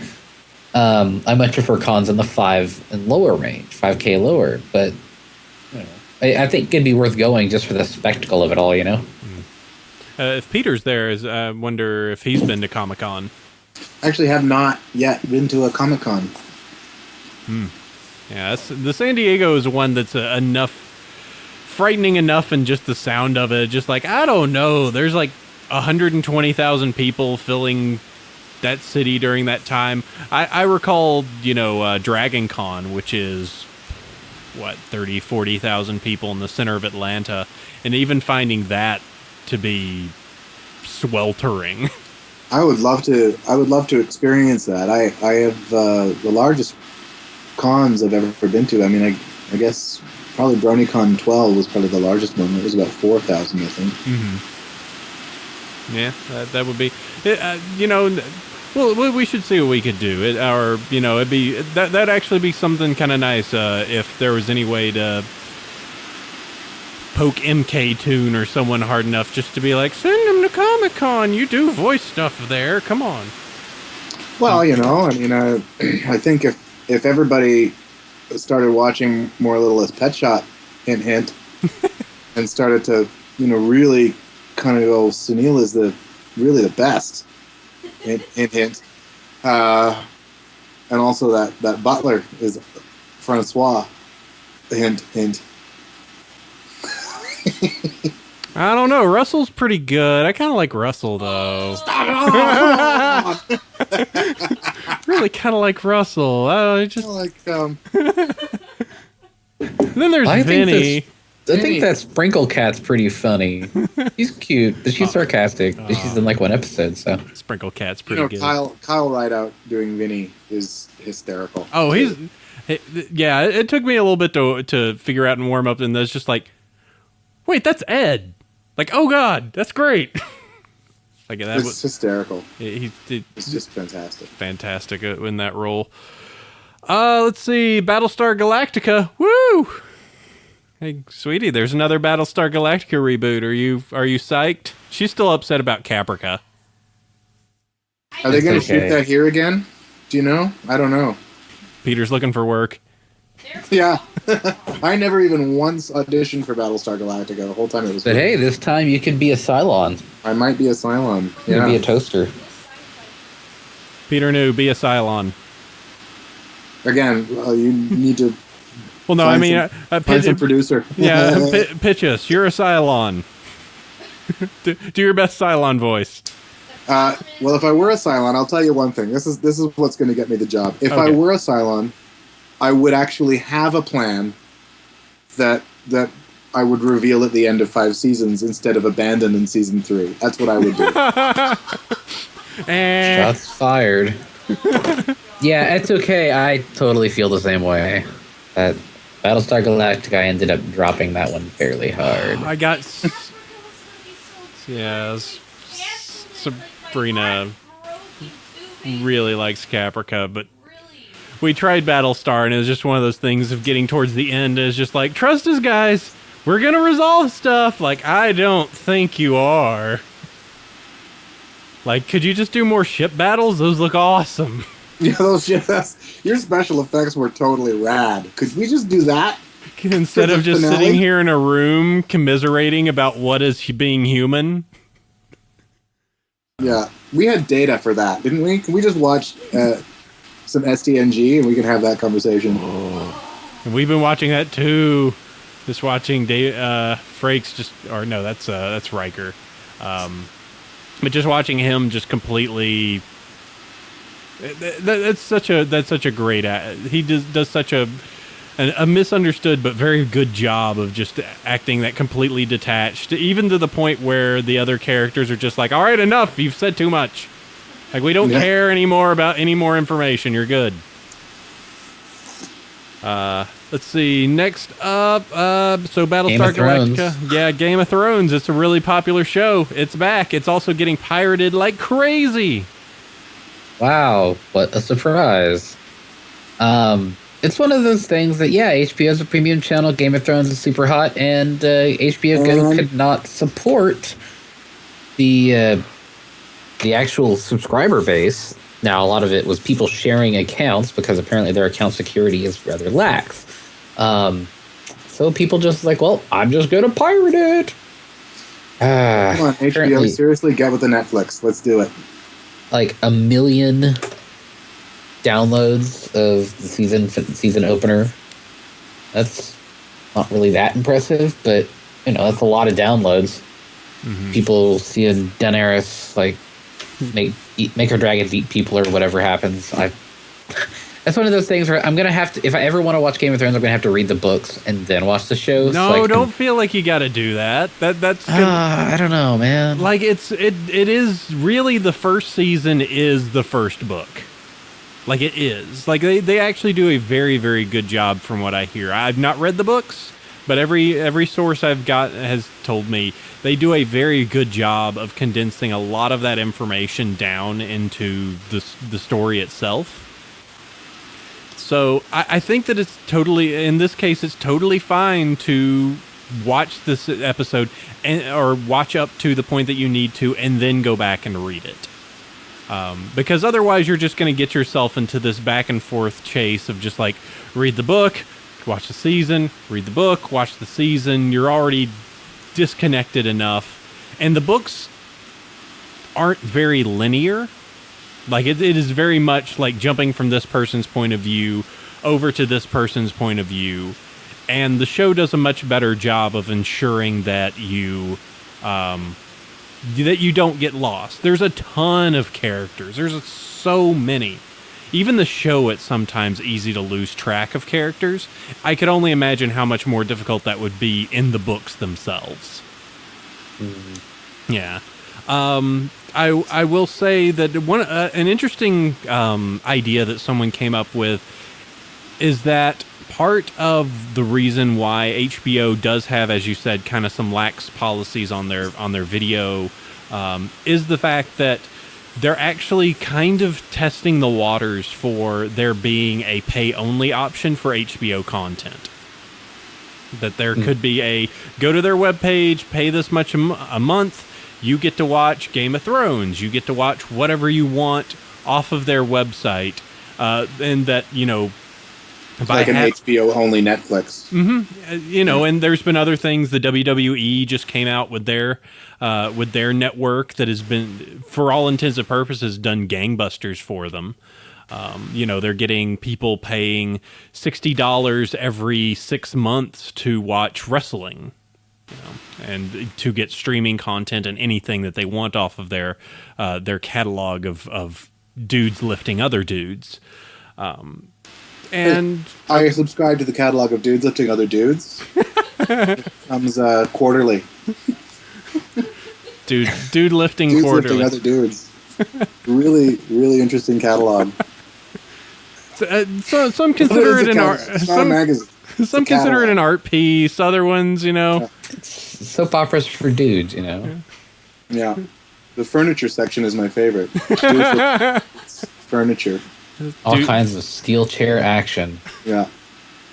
But yeah, that would be. I am also on that if I could get any of this stuff without actually having to have a Comcast or a cable subscription, I would do it, because the number of channels I would care about, or the number of shows, would probably be the Hub, which would be great to get on the Sci-Fi channel. Sure, we can go with that. Oh, because that way you can watch all your crazy sci-fi-ish stuff. Also, my whole childhood was spent on that. Yeah, and reruns of Lost Treasure of the Grand Canyon, so you can see me get rended in twain by the god Quetzalcoatl. Oh, no! All right, I'm going to have to go check that out later. It's an eventual thing that's going to happen. I'm just I'm so tired of this entire thing of like, hey, you can spend $90 to get all of these channels that you're going to only watch 5 of them. Yeah. Like, it doesn't make sense for me to sit there and be like, oh, cool, I have 8 versions of MTV I can go not watch. Or 5 different sports channels. Sports Northwest, Sports South, Sports California, Sports Northeast. Sports. So I don't know, hockey. I'd watch the NHL network like a beast. Wow. Let's see. So there's that. And one more thing. We're usually big on the comics, and Amazon just purchased Comixology, which is a big, actually pretty good news for those that really endure comics, because it's going to give them a lot more larger reach and better capabilities under the giant media publishing warehouse that is Amazon. So that's pretty fantastic. So yeah, I think people. I think people are a little concerned because it's Amazon picking up things that are outside of their primary business. It's not that it's bad, but like they've recently picked up a couple of gaming companies. Mm-hmm. And there was also now they picked up a comic company. They picked up Audible a long time ago. Well, and now it's just like they're bringing everything under the Amazon brand. And they have like the Kindle Fire TV or whatever, which is their version of Apple TV, except they also are like, it's a game box too. You can play Android games. It's worse than an Ouya, according to Jeff Gerstmann. I think he said it. I still think that Jeff Gerstmann stated that it was better than an Ouya, though this controller is terrible. But yeah, it's also one of the things that there's no games for it. Most Android games at this point are, hey, lift the thing and drop it with your finger.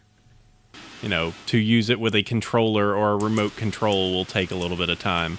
But I mean, I would say that Comixology is within their wheelhouse because they've got magazines, they've got books, you know, all the Kindle stuff. It makes sense that you could add comics on top of that.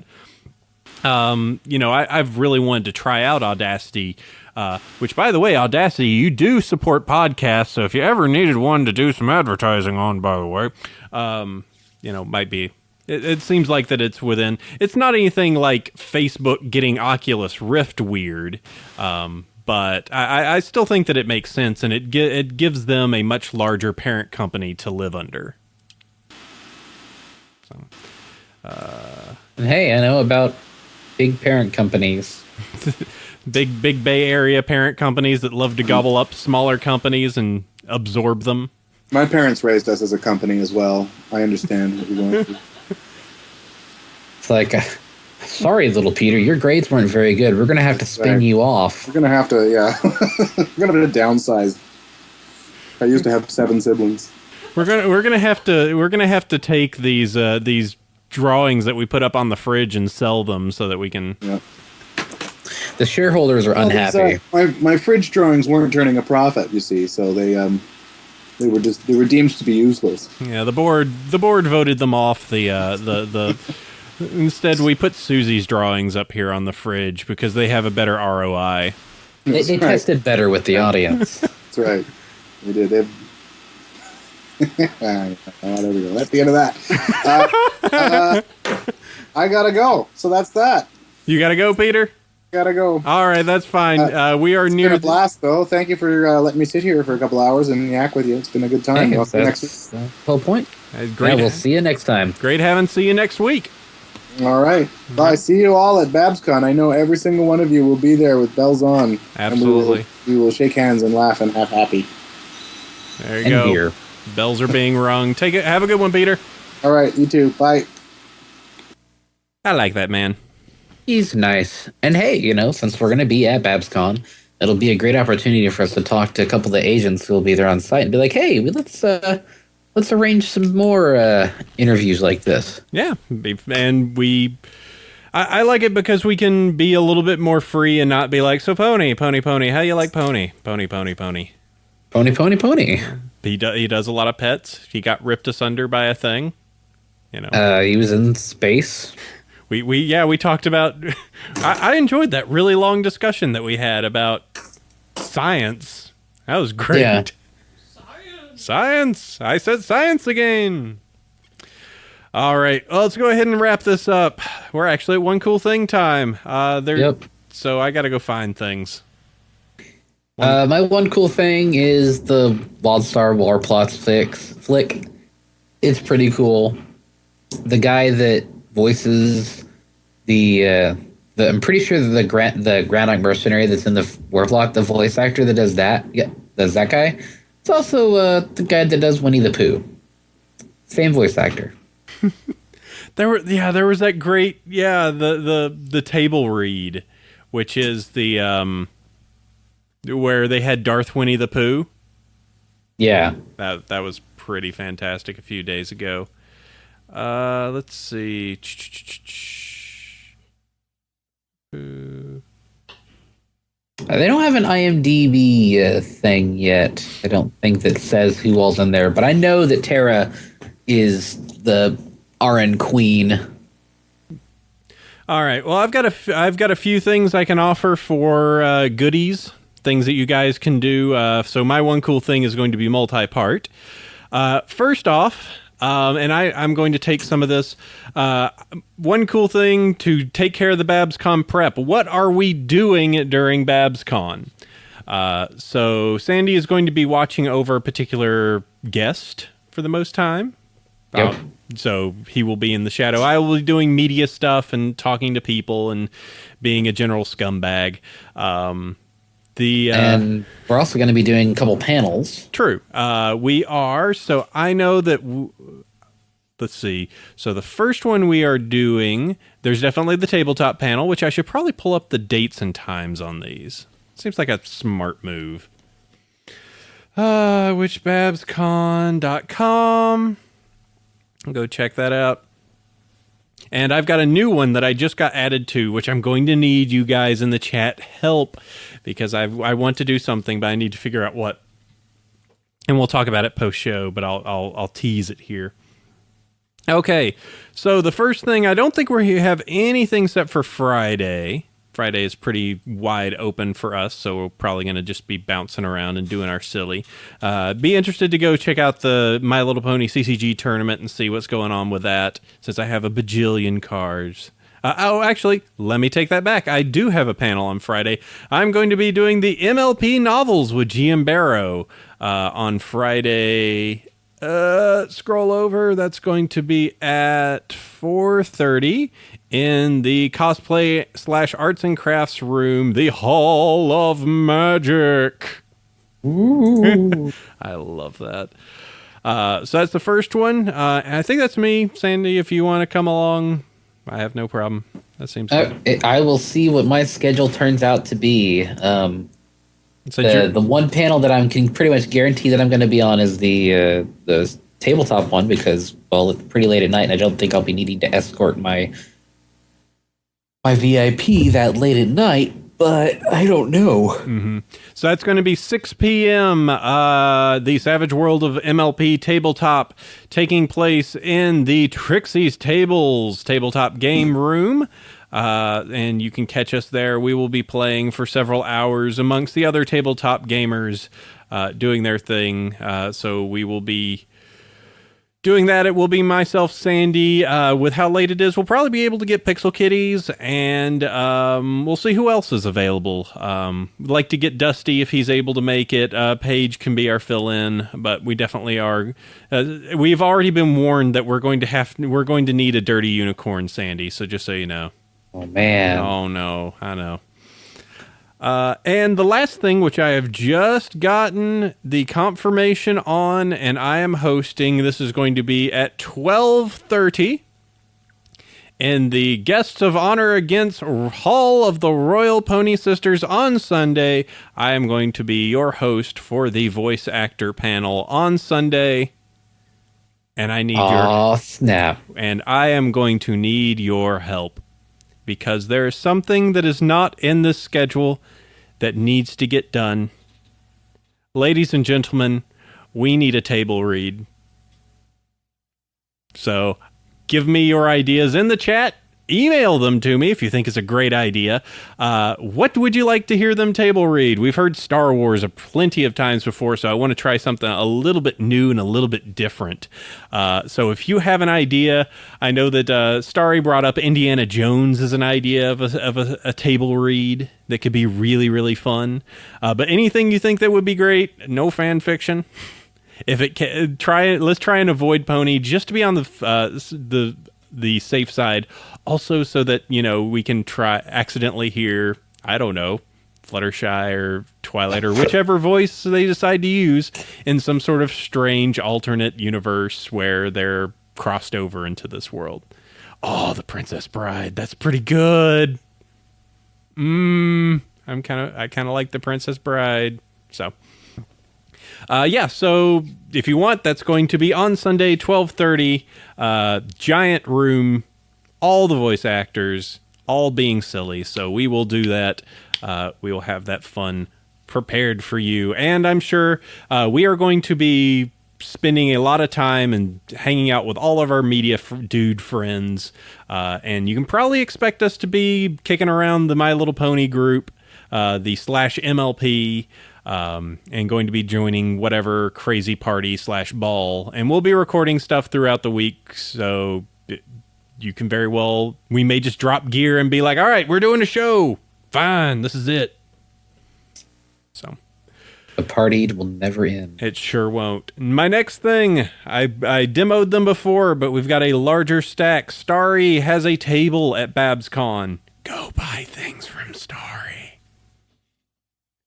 please. But if you want, she's selling notebooks. She's been making these handmade painted notebooks, and we've got a nice stack of them right now. So let's see. How about a Sea Breeze? Got that. Got a Spike. And we themed these all so that most of these voice actors and actresses are going to be here. So you could get these signed. Got a big Macintosh. One vinyl scratch. A Doctor Hooves. That was Sea Breeze. No, wait. It's delayed. The video's delayed. Duh. Duh. Silly AC, that's not that character. Then we have the Royal Sisters. There is your Celestia, your Luna, a Chrysalis, and probably my favorite one that she's done so far, the Tree of Harmony. All these will be sold over at the table, as well as some the remaining amounts of Bronyville swag that we have. So all that will be over there. So if you're interested in any of these, and she's making more at this time, I believe I saw a Rainbow Dash being made. So if you want that, and she will be taking some slight commissions during the con for some of these as well. So if you want one, totally go check that out. That is going to be Saber Kitty. I could probably find out. Oh, Starry Nights. Sorry. Starry Nights Emporium. Look for the one that's going to have a whole bunch of glittering lights on it. Because I'm going to be building that. Random fan mayor. Luna, how much? You have officially put yourself into a bad bargaining position. $1 bajillion. But yeah, all the monies. All the monies. So yeah, there is that. So BabsCon is coming up. We're going to be doing lots of fun and lots of crazy. So look for us around. You should be able to tell me by the long, tall dude with the media badge not wearing a fedora. But we'll definitely be around, and I'll be doing my best to tweeters, so you guys know where I am. And feel free to message me if you're just like, hey, I'm here, want to say hi, I want to get you drinks, I want to say hi and get you drinks, stuff like that. Totally cool. So yeah, those are all the stuff. So much BabsCon prep, so much ready, such wow. Yep, I actually this evening, since I've handled, I think, everything I need to get ready, is I need to start packing. We have to start cleaning. Dun, dun, dun. Yeah. Getting all this stuff ready. Then we got to figure out where to put this cat for a few days. Oh, I'm okay with cats. No. I mean, like, for during the call. Oh.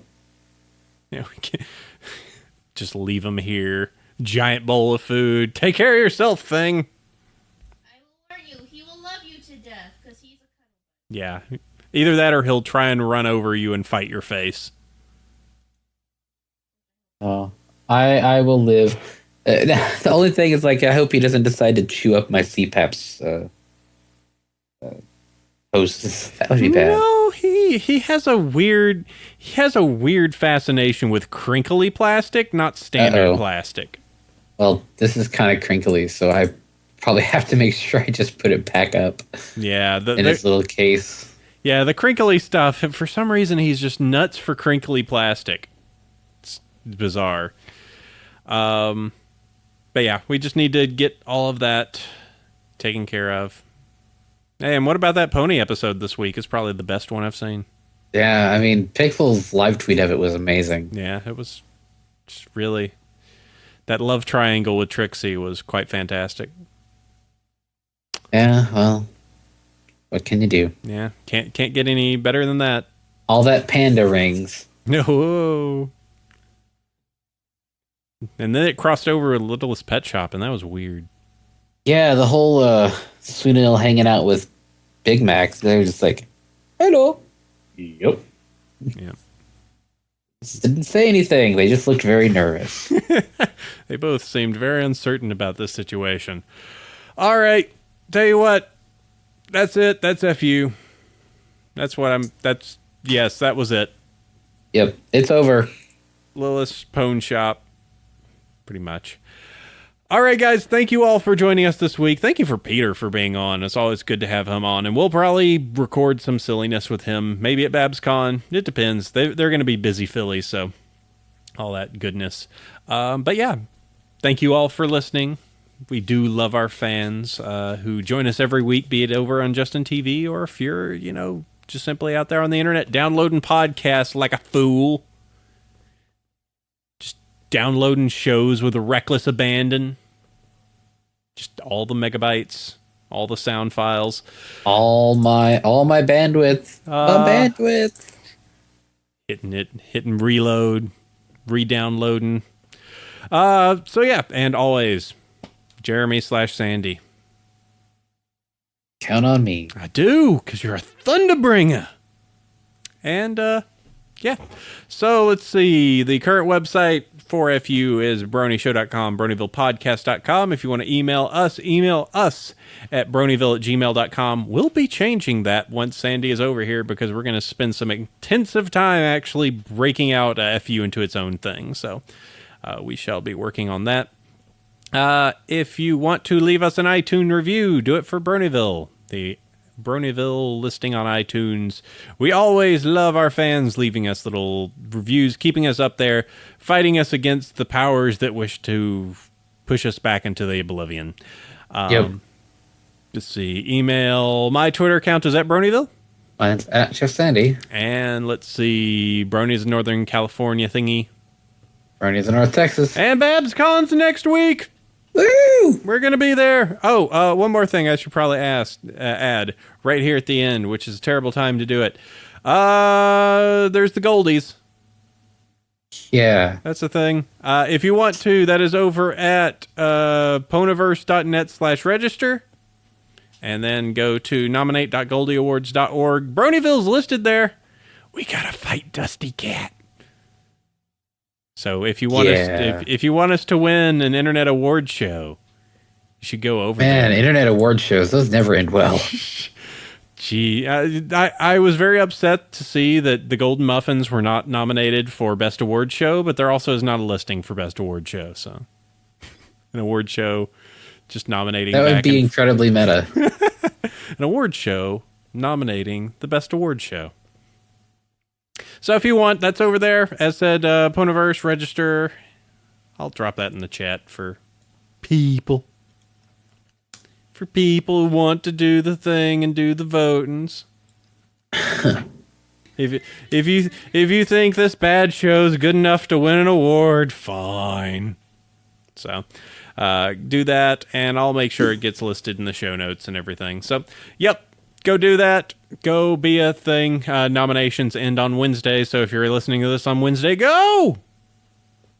And that's it. That sounds good for a show. BabsCon, all that stuff. Yep. We'll see you next week. Perhaps in person. Ooh. I still need to figure out a sign out for this thing. We'll do that next week. Whatever. Sleep well, everybody. Adios. Yours is so adios. You can use that for everything. Yep. Sure can. Ugh, gotta get up. Gotta hit a button. My Texasness. Tick.